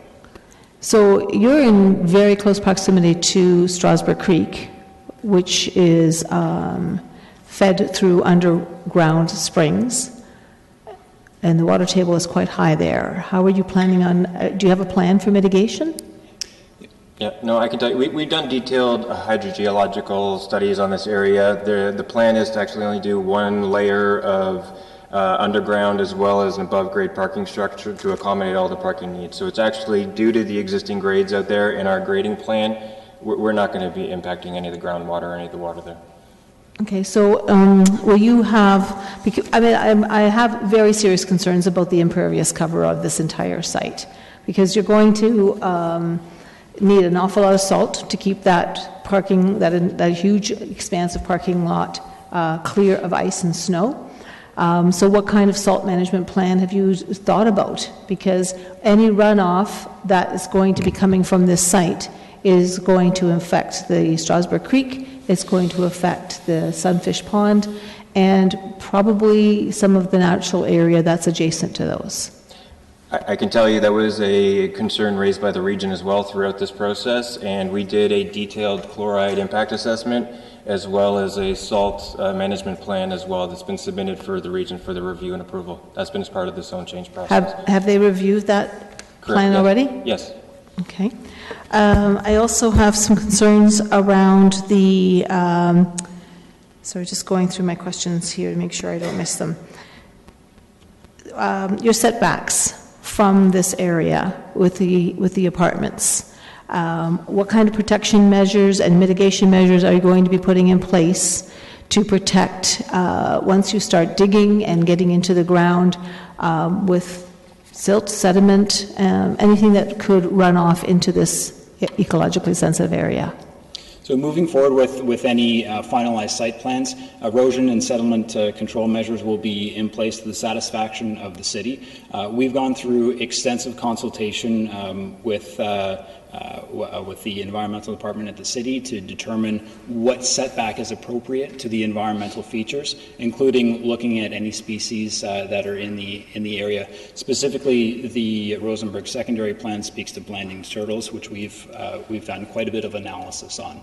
To your question about how is the construction actually going to impact that, again, the plans are going to be prepared to the satisfaction of the city to control for those items specifically. We don't anticipate any impacts in the lands that have been noted as being rezoned to the hazard lands south of the development limit that is shown on the site plan. So you're saying you don't anticipate any impacts? Is that what I'm understanding correctly? Correct. Okay, I'm not sure how you can promise that, but it'll be interesting to see how this rolls out. On page 265, there is a statement that says adequately. So I just want to go back to that page. I'm a little bit concerned with the word adequately because I think that's a little bit too ambiguous. And I think it was in a letter that was sent 265. 265. Yeah. At this time, I don't believe the applicant has adequately demonstrated that the natural area slopes below the proposed point of discharge are at no increased risk of erosion and that there are no adverse impacts. So at this time, that time, which is July 30th, staff was already identifying the fact that they didn't think you had adequately demonstrated the ability to protect from erosion. So what have you changed since July 30th? What we've done in this instance is Mr. O'Brien's comments were related to some of the more general studies that were prepared in support of the zoning bylaw amendment application. Since that time, let me back up. When we're submitting the zoning bylaw amendment application, there's functional servicing studies that are prepared. We're now undergoing detailed design for engineering works under the site plan approval stage. Mr. O'Brien's comments will be addressed through the site plan approval. That's much more detailed engineering works that goes through the process. I understand the concern, and there's been significant work going in to establish where the development limit will occur. Okay. Do you have another? I have one more question. Okay. Yep. On page 266, an email from one of our staff, Eric Reich, lists 12 points of concern. The ones that I was most concerned with were number 5, number 6, and number 7, and because they talk about the outlet providing adequate cooling. The legal outlet was still outstanding, and confirmation permissions of flows across the neighboring property before entering the creek is required. And peak post-development flows are to be attenuated to pre-development levels. Can you speak to any of those concerns that were raised by one of our staff? Absolutely. The comment regarding the temperature cooling, that is another one of these items that is going to be further dealt with through the detailed engineering through the site plan approvals process. Right now, we're fine-tuning how exactly those temperatures are going to be brought down so the water can flow into Sunfish Pond at an appropriate temperature. That involves things like underground storage tanks in order to get water down into the ground sooner so it doesn't spend time on a parking lot heating up, so it can cool and move to its appropriate location at an appropriate temperature. Again, that's an item that is taken care of through the detailed design process and the detailed engineering component of the site plan approval process. A number of these items, a number of these engineering items as a whole are being dealt with through the site plan process itself and aren't necessarily impacting the larger zoning components that are before you tonight. Mr. Marshall wants to speak to the legal outlet issue. And regarding comment number 6 regarding the legal outlet, I can tell you that we have been in discussions with the adjacent property owner, and I'm happy that we have come into an agreement in principle on that. So that is basically a non-issue for us at this point. Unfortunately, the holding provision needs to stay in there until we just get the final form of the easement resolved, but that's ongoing between our lawyers. So that's a non-issue for this. Okay, thank you very much for your answers. Okay, that's all the questions for you. Thank you.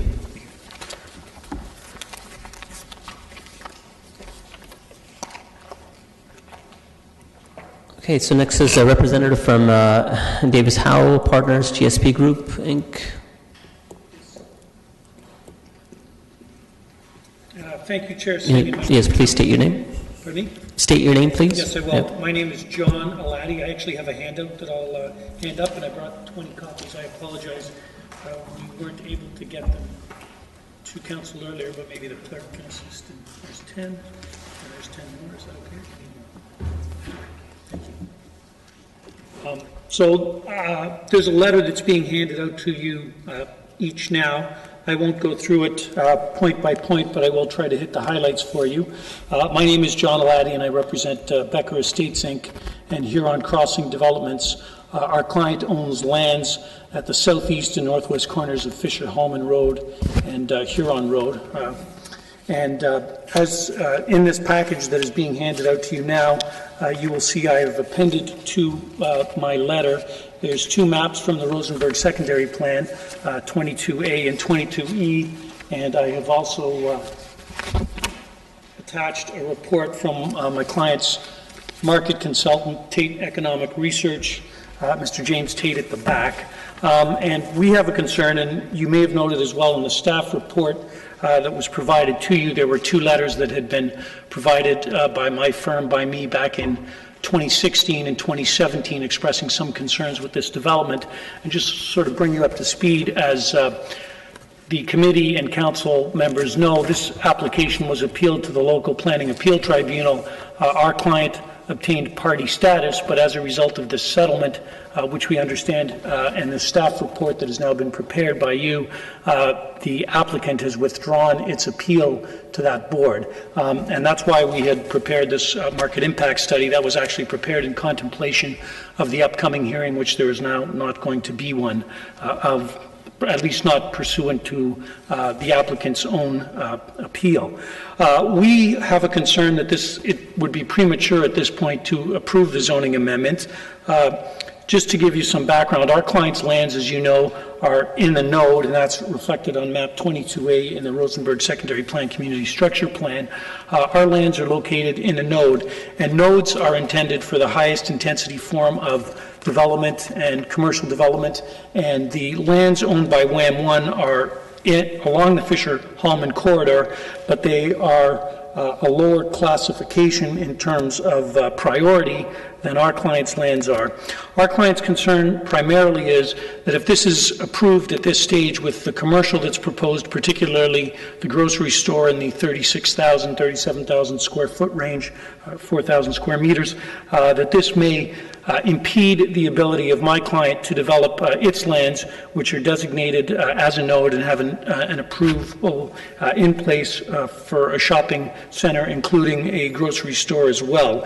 And if you read the conclusion of my letter and you refer to the TER report, you will see that that is the concluding result of Tate Economic Research as well, that the ability for my client to achieve a grocery store on its lands may be frustrated and completely undermined if the grocery store is allowed on the WAM1 lands at this stage. And in our view, as a result of that, not only will you be running contrary to the policies in the Rosenberg Secondary Plan, but you will also be frustrating the ability to achieve complete communities as outlined in the growth plan and running contrary to some of the policies in the PPS with respect to cost effective and efficient development. Our view is that, first off, I guess I must mention as well, we were a bit concerned. We didn't realize that this matter was going to be coming forward, notwithstanding that the applicant has been in discussions with staff for what they described as 2 years' time. We weren't notified by staff until we got notice of this meeting that those discussions had been ongoing. We had never been involved or invited to participate in any of those discussions, so certainly we couldn't make some of our views known, and our market study, as you can see from the date of it, was just completed a couple of weeks ago, August 24th, 2018, so we certainly couldn't bring it forward before this time. The conclusions are set out on the last page of my letter, and I can see that I'm running down the clock, but our concern is that approval of the WAM 1 development with the grocery store has the ability to dilute the planned function of the node, which is where our clients' lands are located, and I don't need to remind this council that there is also a large district park located directly across the street from my client's lands in that district park, some 40 acres at present intended to be expanded to 80 acres. It includes a transit station, and these lands are also in a transit hub. So our concern is that if the WAM lands are developed in the manner currently proposed, it's going to be contrary to the planned function of the node. It's in contravention, in our view, of Special Policy Area Number 3, and as a result is basically premature. We would request that Council defer consideration of this matter until efforts have been made to resolve and address our client's concerns, and in the alternative, at the very least, if the city does see fit to approve this, it's our view that there should be a hold implemented so that there's no grocery store allowed until after the year 2031, which is what's provided for in terms of the capacity to support additional grocery stores beyond about 42,000 square feet in the Tate Economic Research Report. I can see that I'm out of time, but subject to any questions that you have, I thank you for your indulgence in allowing me to go a few seconds over. There is a question, yep. Councillor Fernandez. Yes, thank you for raising these concerns, Mr. Laddie. So am I to understand that you were not aware, even through our staff or a ward councillor, that this was coming here today? Well, we were provided with the notice that was required to be circulated pursuant to the regulations and the statute, but we weren't aware that there were ongoing discussions between staff and WAM 1 to effectively settle their appeal and enable them to withdraw their appeal, where we were a party to that tribunal hearing, which was forthcoming. There had been one pre-hearing a number of months ago, and there was a hearing to be scheduled, but that hearing has now evaporated. So at any time during that process, I know that no one reached out to either my firm, we had written a couple letters, or to my client, Mr. Bender, who's here tonight on behalf of Schlegel Developments, advising that there were ongoing discussions with respect to the potential resolution between the city and the developer. So just not that long ago, Becker Estates were here in discussion. This is not related to that? Not that I'm aware of. Our client's draft plan, as I recall, because I was here in this council chamber, was approved in December of 2009. I think we got a written disposition in January of 2010. There's been issues related to the access to servicing into the Middle Strasbourg, as I recall, that have been a bit of an impediment for our client to get going for a while, but nevertheless our client has been proceeding with due haste and is continued to be in the process of finalizing and bringing into effect its development approvals. If you like, yeah, go ahead. If you don't mind, they were here just for the parks, how we were going to do the Pampa Parks, and that's what they were here for recently in the Becker subdivision. For the the Pampa Parks, where there'd be a fee associated with every household. Okay. That's what they were here for. Okay, so because I thought there was all kinds of business and commercial development happening in that. So if I'm looking at map number 22E in the Rosenberg Secondary Plan, can you point out to me where exactly you're talking about your clients' lands? Okay, if you look at 22E or 22A, our clients' lands are located at the corner of Huron Road and Fisher Hallman on the southeast corner, and they also own a piece on the northwest corner. So above Huron and below Huron, the Becker Estate subdivision is... Sorry, I don't want to interrupt you because I only have a few more minutes too. Okay, that's exactly where I thought you were talking about. So I'd like to understand that, because there's two issues that I very quickly tried to ascertain out of your letter. One is the phases, the land prior to approval, site application applicable to land development, special policy area 3, the biophysical survey for such areas, blah, blah, blah. Is that your major concern? Or is your major concern the fact that this developer, Wham, is getting their grocery store before you? Madam Chair, the reference on page 3 to the special policy area is an additional concern, but our primary concern has to do with the impact on the planned function should Wham be allowed to develop its site as proposed in advance of our client's site proceeding. So it's developer interest versus developer interest, really? Well, I wouldn't classify it as that, Madam Chair, because it's the city's planning documents, the city's planning policy documents that have designated our site as a higher commercial node, and it's in the city's interest to see that community node develop to its fullest potential. That's what the policy documents call for, and they recognize the priority of our site in that regard. Thank you. Councillor Janetsky. Yeah, thank you very much for your, I guess, last-minute presentation in terms of getting this information. There's an extremely lot of information to digest here, and I can understand where you're coming from at the 11th hour, trying to address your concern, your client's concern on land use development and conformity to the Rosenberg plan and the official plan, etc. I'm going to ask a similar question to staff when we get to the staff perspective as well.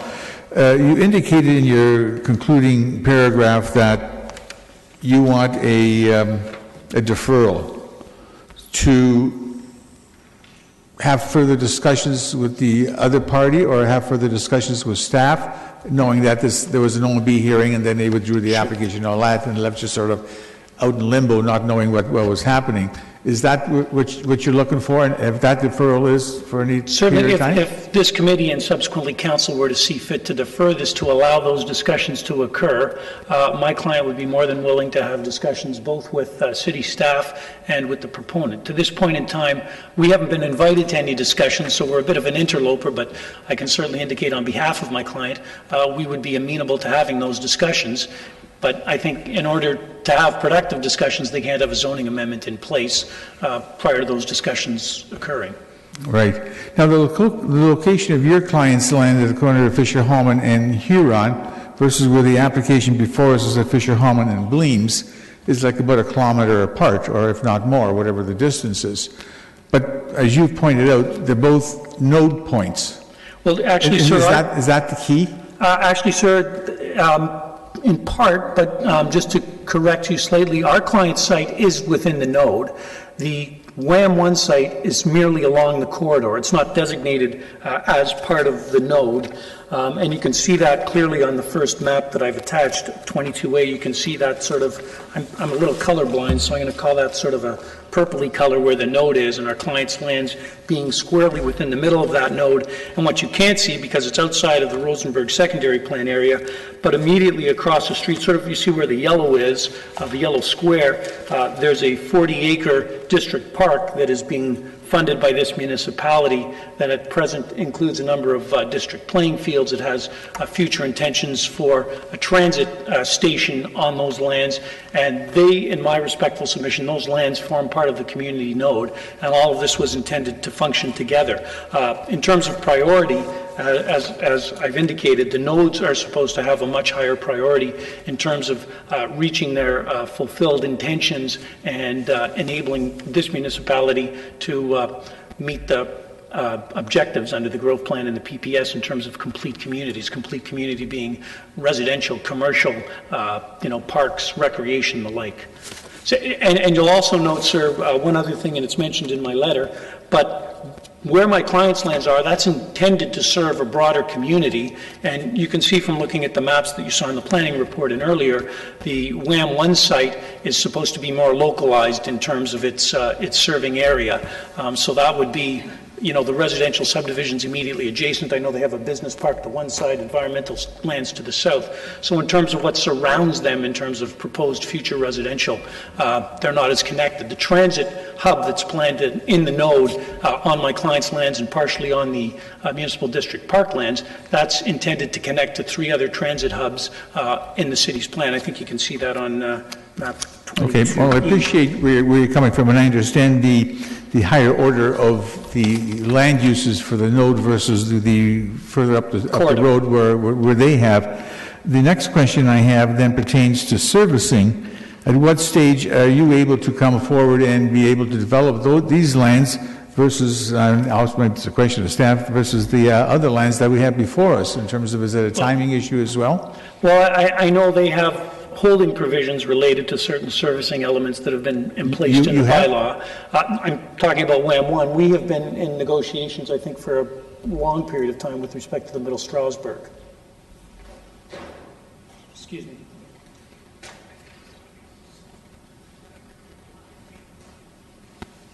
And there, from my understanding, there is a pipe built for South Strasbourg and Becker Estates. Say it again, you were away from the microphone. I'm sorry, there is a pipe that has been constructed with respect to the South Strasbourg, not the Middle Strasbourg, and Becker Estates. So we have access to that pipe now.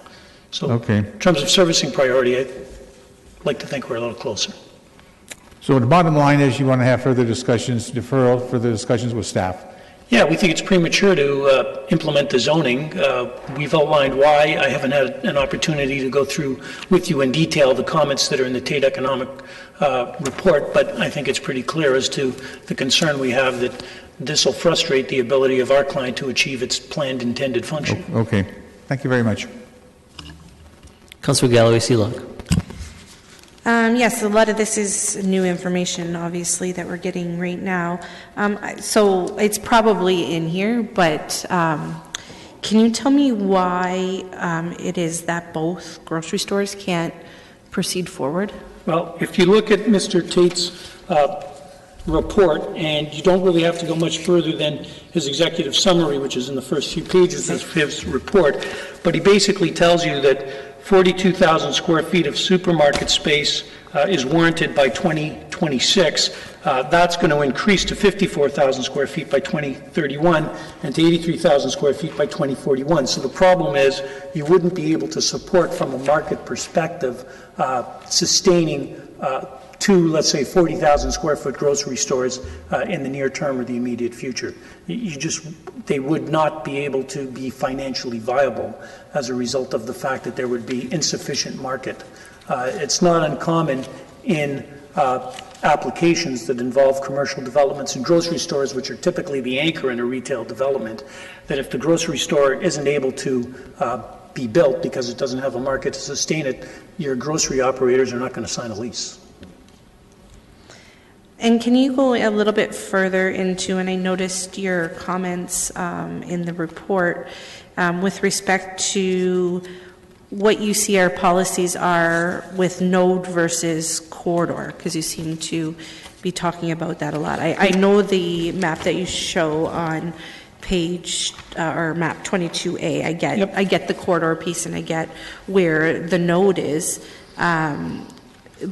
But how, like, when I look at then map 22E, they both have the exact same mixed use 2 zoning. Correct. The zone, those designations are the same, but I think what you'll have to appreciate through you, Mr. Chair, and I set it out a little bit in summary form on the first page of my letter, but the designation of the community node has the 4th highest priority for the intensification of land uses, including commercial uses. The corridor lands, which is where the WAM1 properties are, have a 6th priority, so a lower priority. And what this municipality has elected to do is establish a hierarchy where it would like to see commercial uses develop at greater intensities and in an orderly fashion, if I can phrase it that way. So To put it in the vernacular, the Becker Estates lands are simply a higher priority in terms of the desire from the official planning policy perspective to be developed with its full intended complement of uses, including the grocery store, sooner than lands on just a corridor location. I definitely know from what I hear from residents that they want a grocery store out at Fisher Home and Huron. Like, there's no doubt in my mind that they've been looking for one for many years now.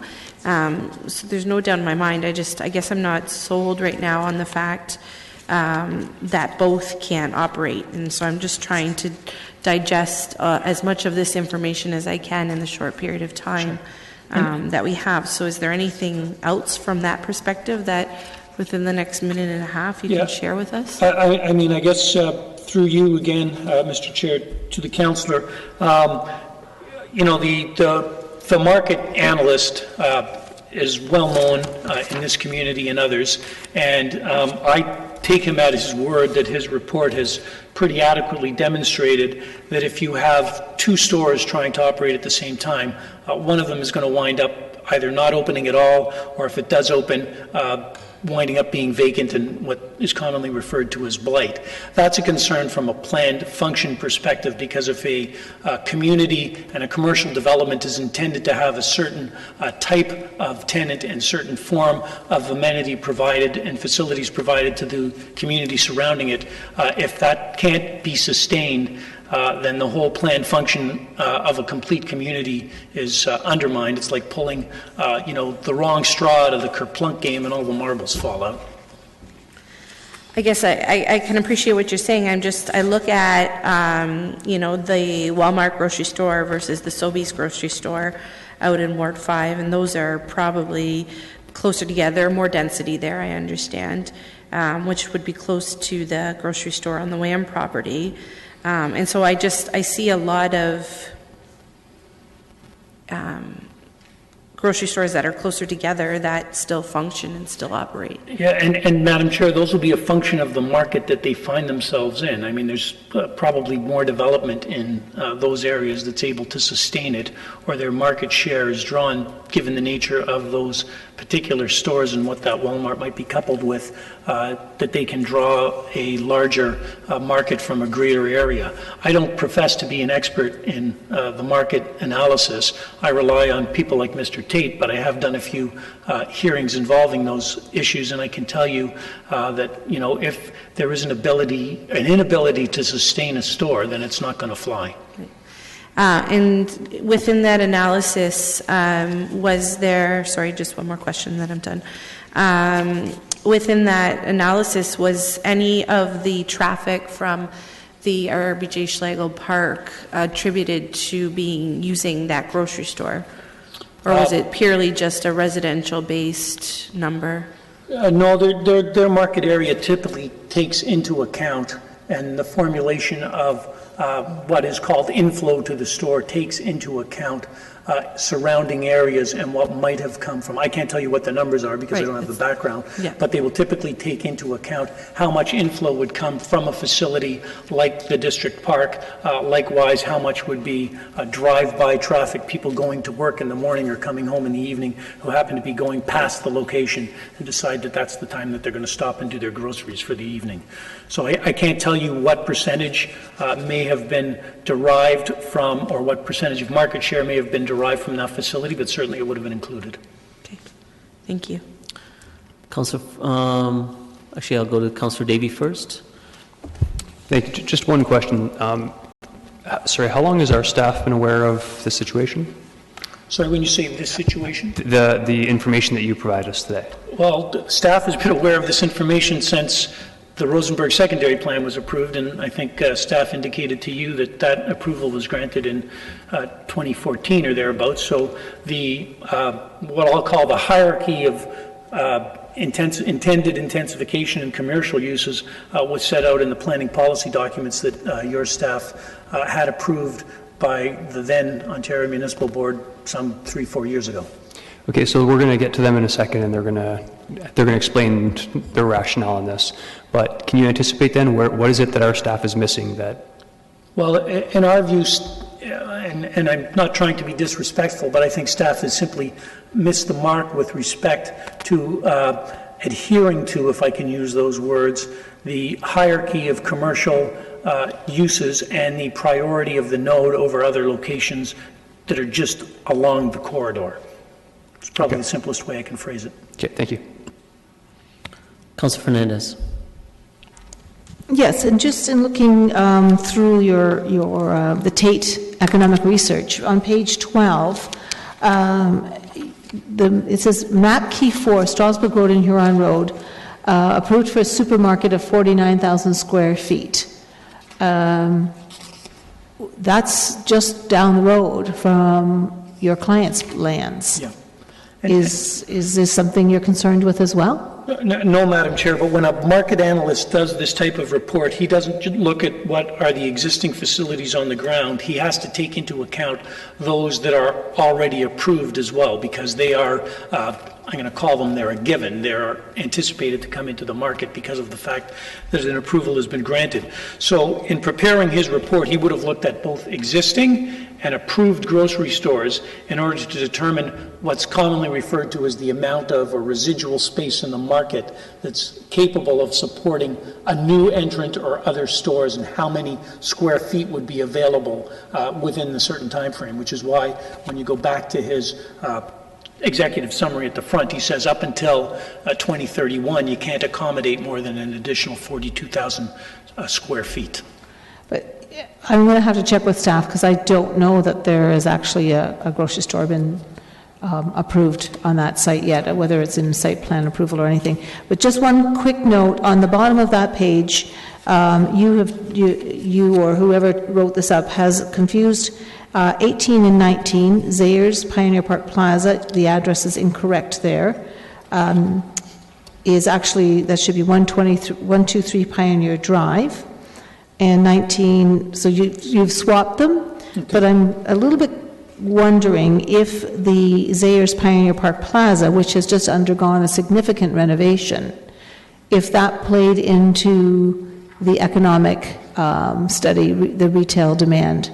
Well, I can only trust that Mr. Tate's inventory, as you see at the bottom of that table, is based on an inventory and site inspections which were completed in June of 2018. So it should be current. I apologize if there's an error with respect to the address, if they've been transposed or reversed. But in terms of the actual GLA and square footage that is either on the ground or approved to be on the ground for that site, for example, if there was a 40,000 square foot store and it's been approved to have a 20,000 square foot addition, that should be reflected in Mr. Tate's analysis. Okay, yeah, because I think it's about a 35,000 square foot building now. Okay. Okay, thank you. And that's all the questions. Thank you, Jeff. All right. Thank you, Mr. Chair. Thank you, members of council and committee. Of course. Now I'll allow any questions of staff. Councillor Janetsky. Okay, questions to staff. Well, I guess you've heard for the last half hour or however long it's been the position of the parties, especially the last delegation. Could you provide an explanation to all of us as to where this stands in terms of the communication between yourselves and the last delegation? And this has sort of now been thrown in our lap this evening, and whether a deferral is relevant, and just the general perspective as to where it all stands from a planning point of view.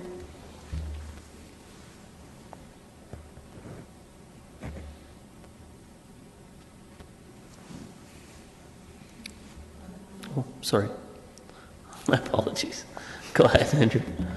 Through you, Mr. Chair. I do appreciate Mr. Laddie's presentation and his words. I can tell you, though, definitively that there is no contravention of the Rosenberg secondary plan policies with this proposal.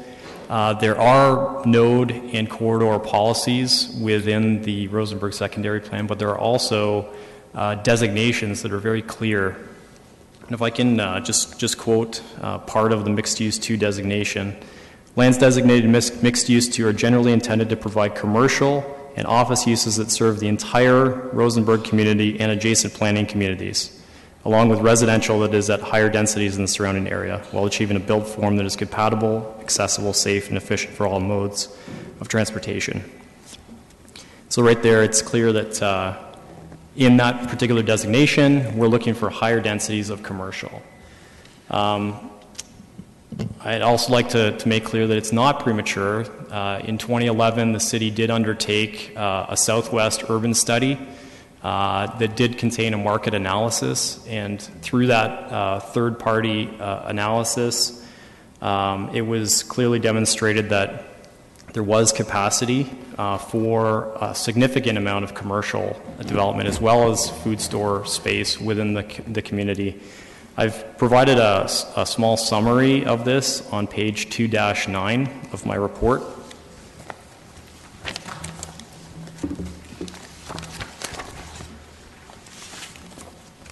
And 2-10. So I can quote part of this. It says, this analysis states that upon build-out of the community, there will be between 100,000 and 125,000 square feet of commercial space warranted for a food store use within the community. I can just skip forward just for the sake of saving time. However, this requested zoning bylaw amendment proposes only 3,700 square meters of commercial space for a food store, which represents only 32 to 40% of the estimated food store capacity for the community. And then I go on to talk about, to reference the study with respect to general retail. And with respect to general retail, what's being provided on the urban design report and master plan is only 19 to 22% of the capacity for the entire Rosenberg plan. And so it should also be noted that this study was completed in 2011, which was before provincial growth targets were increased. And so there may be higher population in Rosenberg than was contemplated at the time the plan was, or the study was completed. So there may be indeed more capacity for commercial development than we currently have.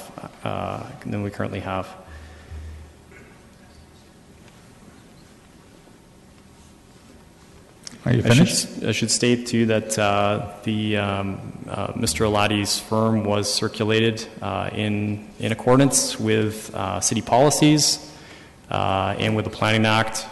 We did correspond with their firm, provided them notice within the legislated timelines.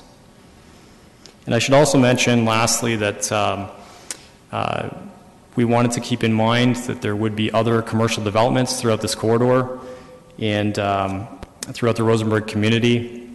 And so we did impose limits to the commercial development that can be constructed on this particular site, as well as to the grocery store use. So there's a limit of 3,700 square meters that can be constructed and no more. The developers actually requested less than that, but they've asked for a little bit of buffer room. And those numbers will allow other grocery stores and other retail stores to be constructed in the rest of the community. So hopefully that's helpful. Okay, thank you. There was only one question I asked, and it was a 5-minute answer, but we needed that, so I need to just ask another question. Sure, go ahead. Andrew, do you want to keep your mic on? And on that, is there any concern as to who goes first and puts up a grocery store in the area, and where does servicing stand right now in terms of being serviceable land and being able to put the shovel in the ground and connect to the pipes? Who's further ahead? Well, who goes first is not a concern of the city. Could you speak up? Which developer builds their store first is not a concern of the city. Plan function is definitely a concern of the city. And I can tell you that the servicing is available for this particular site. It does not require the major infrastructure extensions that were referenced. Servicing is available through a stub of land that the city owns to Washburn Drive for water. And sewer capacity is also available. There is the outlet issue. That's a servicing concern. We've imposed a holding provision to prevent development until such time as that issue is resolved. Is that the upper property? The application before us, is that the one you were talking about? I didn't quite catch the beginning. So the stub I'm referring to is immediately east of this property. There's a city-owned strip of land that contains services within it, and that connects to Washburn Drive for a number of the services. And then the legal outlet would naturally drain to the creek to the south. We've got a number of environmental studies that have been completed, and future phases of that study will be evolved and fleshed out through the site plan processes.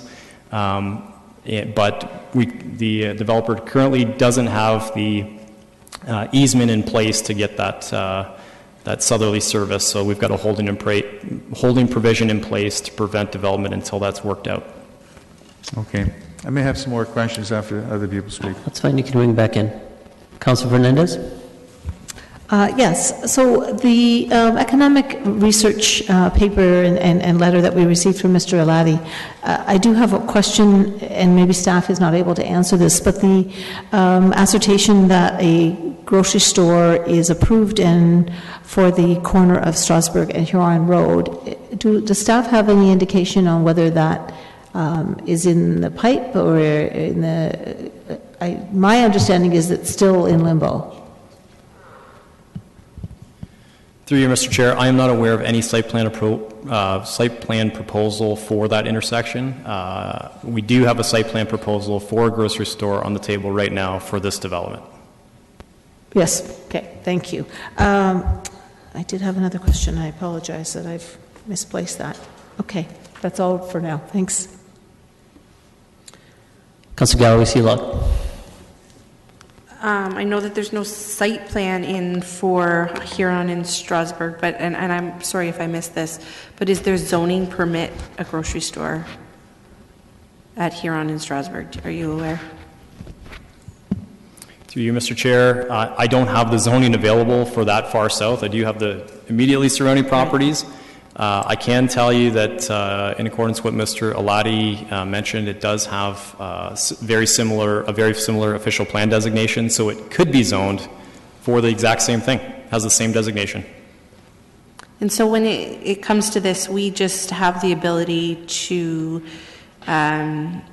focus on the land use versus timing, right? It's up to competition to figure out who can move fastest and who can build. And that's correct.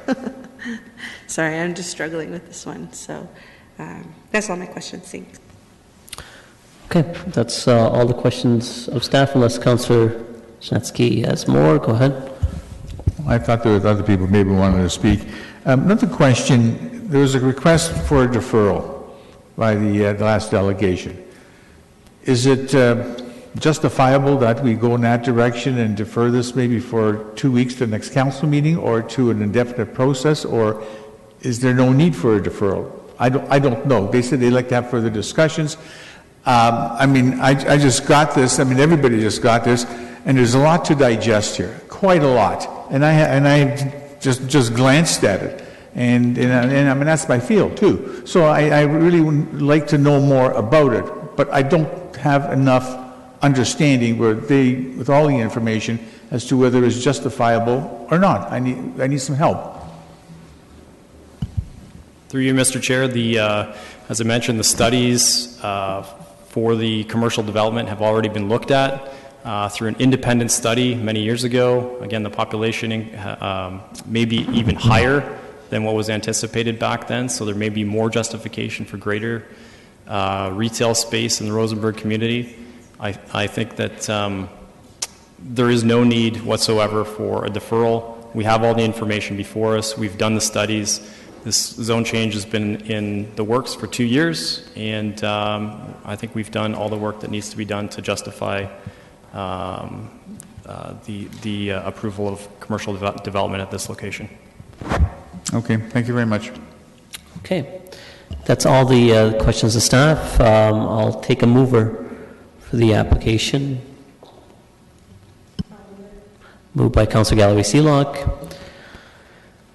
And comments, Councillor Gallery-Seelock? As I mentioned before, I'm seriously torn on this one because I know how badly the community wants a grocery store out at Huron and Fisher-Holman Road.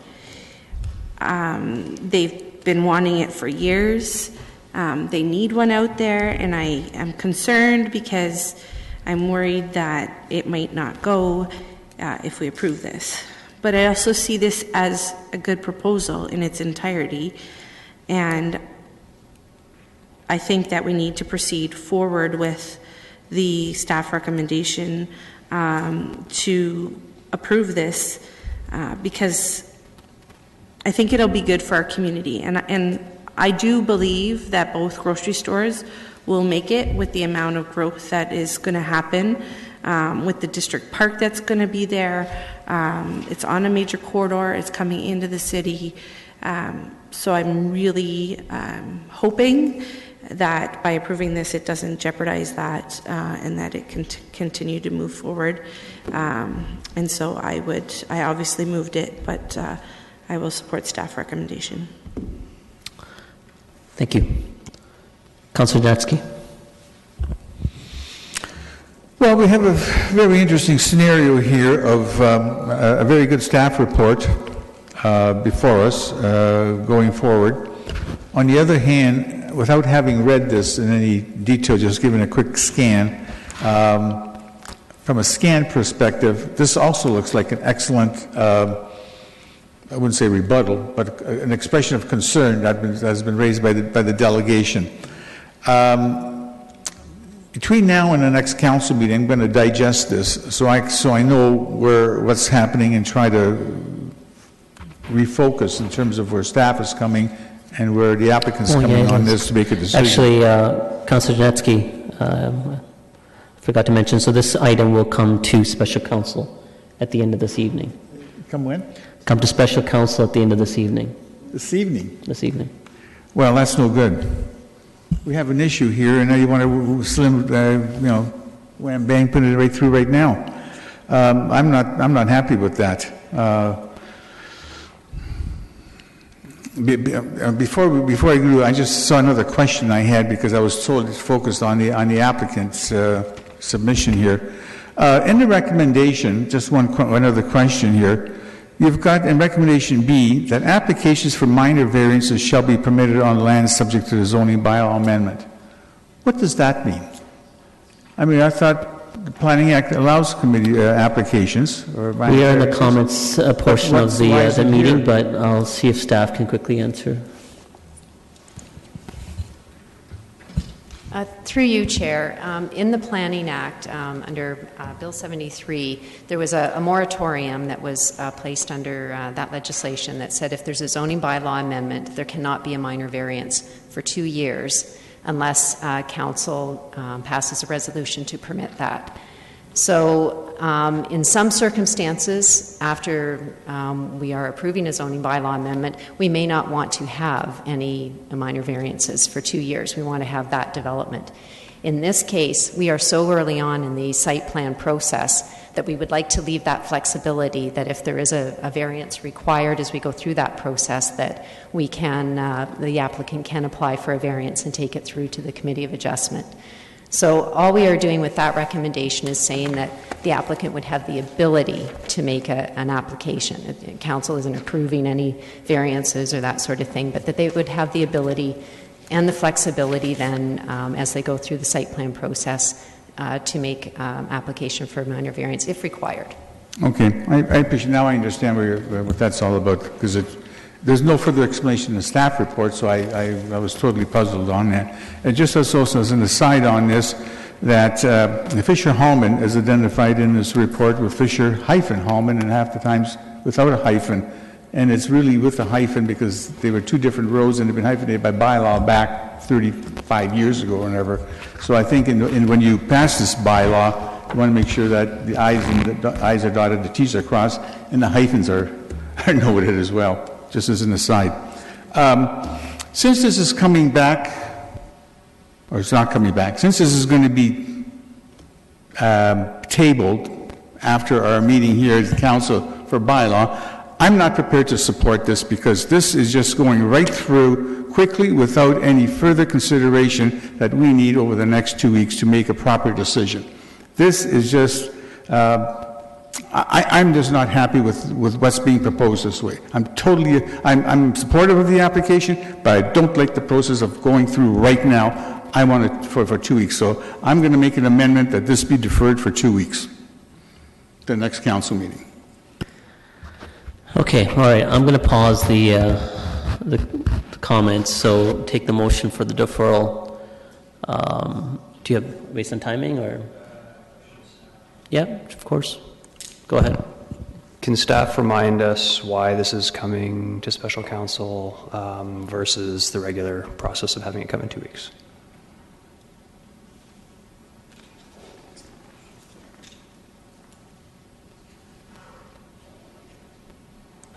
Len? Yes, through you, Mr. Chair, for two reasons. One,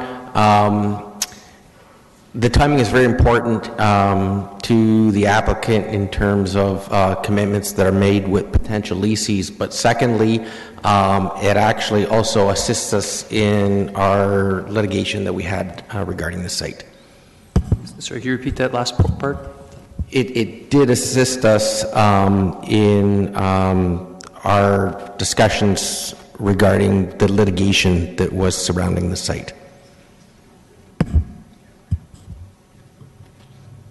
Okay. All right. I saw Councillor Gazzola, you keyed in.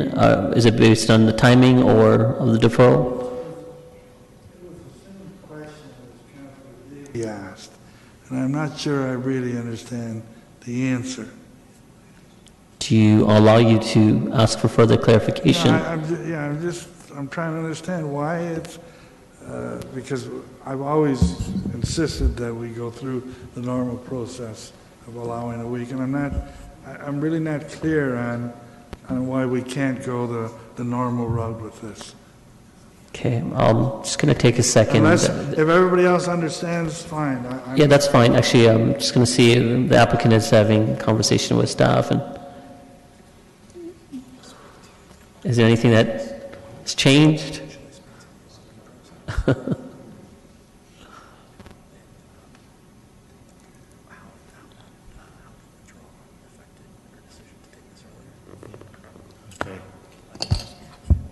So, through you again, Mr. Chair, and because there are some matters of litigation, I'll say as much as I can in open session, but essentially, by virtue of taking this to committee and council this evening, the applicant has agreed to withdraw the appeal, and as a result, that's an appeal under the old rules, which is a very different process than under the current rules. And we saw that as being advantageous to not have to proceed under the old rules and to actually have that withdrawal removed. So now we are proceeding with the application this evening. Okay. Without a need to go into that further, I think staff, in the best ability, have given appropriate rationale of the advantage of proceeding with tonight.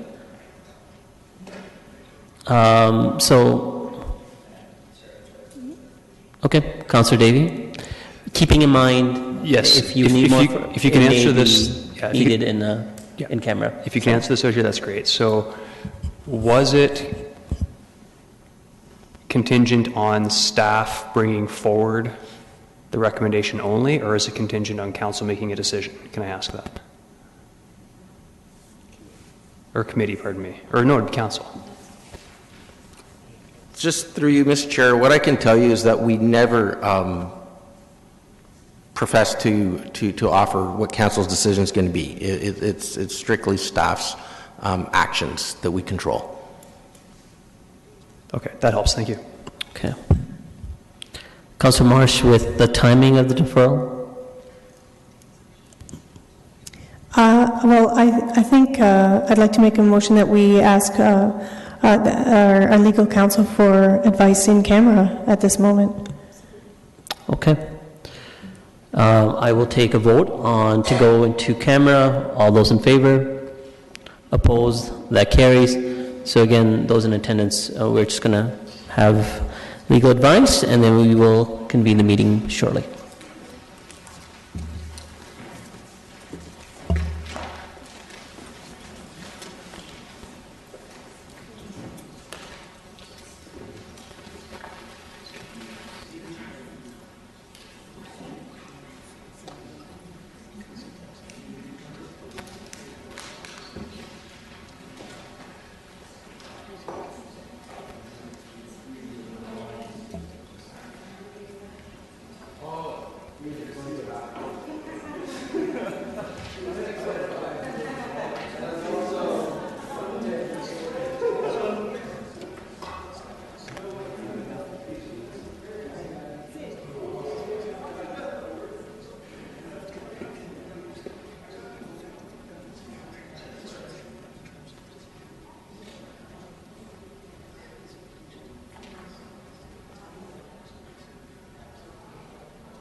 Substance of the application, but it was in relation to an access. I don't know what that conversation was.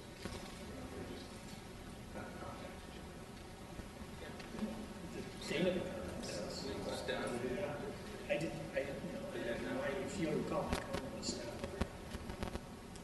I just inquired the staff 6 times what the process is at. Well, they should talk to them. just saying, And I- no, and I- I don't want council to get the impression that we No, but- were open with everything. It's all.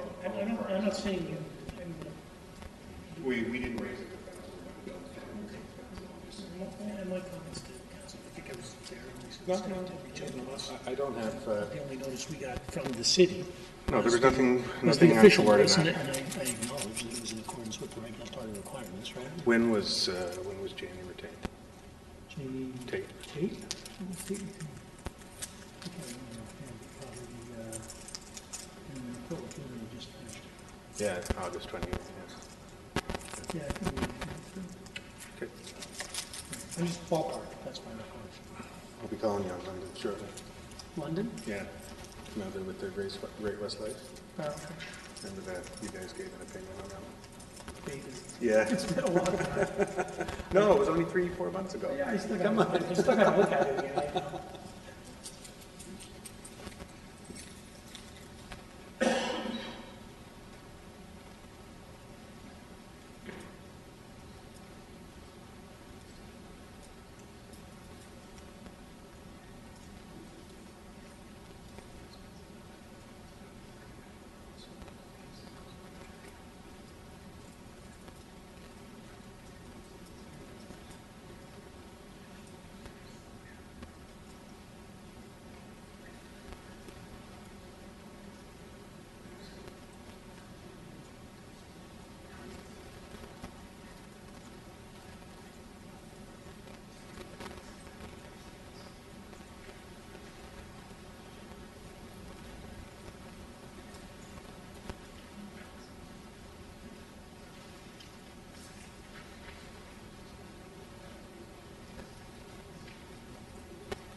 have everyone? Okay, all right.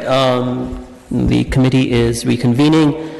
Councillor Janetsky has already expressed his interest to put forward a motion for deferral. So again, at this point, I'm only, if there's issues of timing, somebody can key in. Otherwise, I would like to take that vote. Councillor Janetsky, you've keyed back in? Yeah, I'm going to leave that motion on the table and let's see where it falls. Okay. All right. So the motion for deferral to council meeting, upcoming council meeting. Yeah, 2 weeks. 2 weeks. Comments to the timing? Is that what you said? Not comments, if you have questions or concern about timing. Oh. Comments about timing? Do we allow? Okay. Okay, no, I'm supportive of the timing, the 2-week timing. Okay. Yes. All right. All those in favor? Recorded vote. Recorded vote, okay.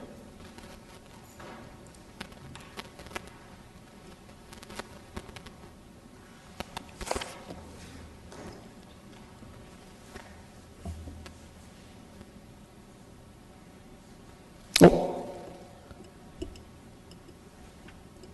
Actually, I pressed the wrong button. Has it already gone through? Yeah, it wasn't in time. If you could do it again.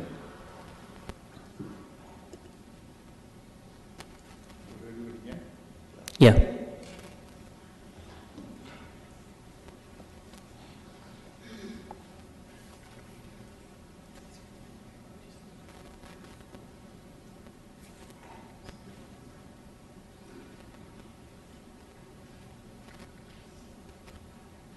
Okay, all those in favor, please stand. Opposed? And the motion is defeated. So back to the original motion, which has been moved by Councillor Galloway-Sealock. Recorded vote has been asked for that as well.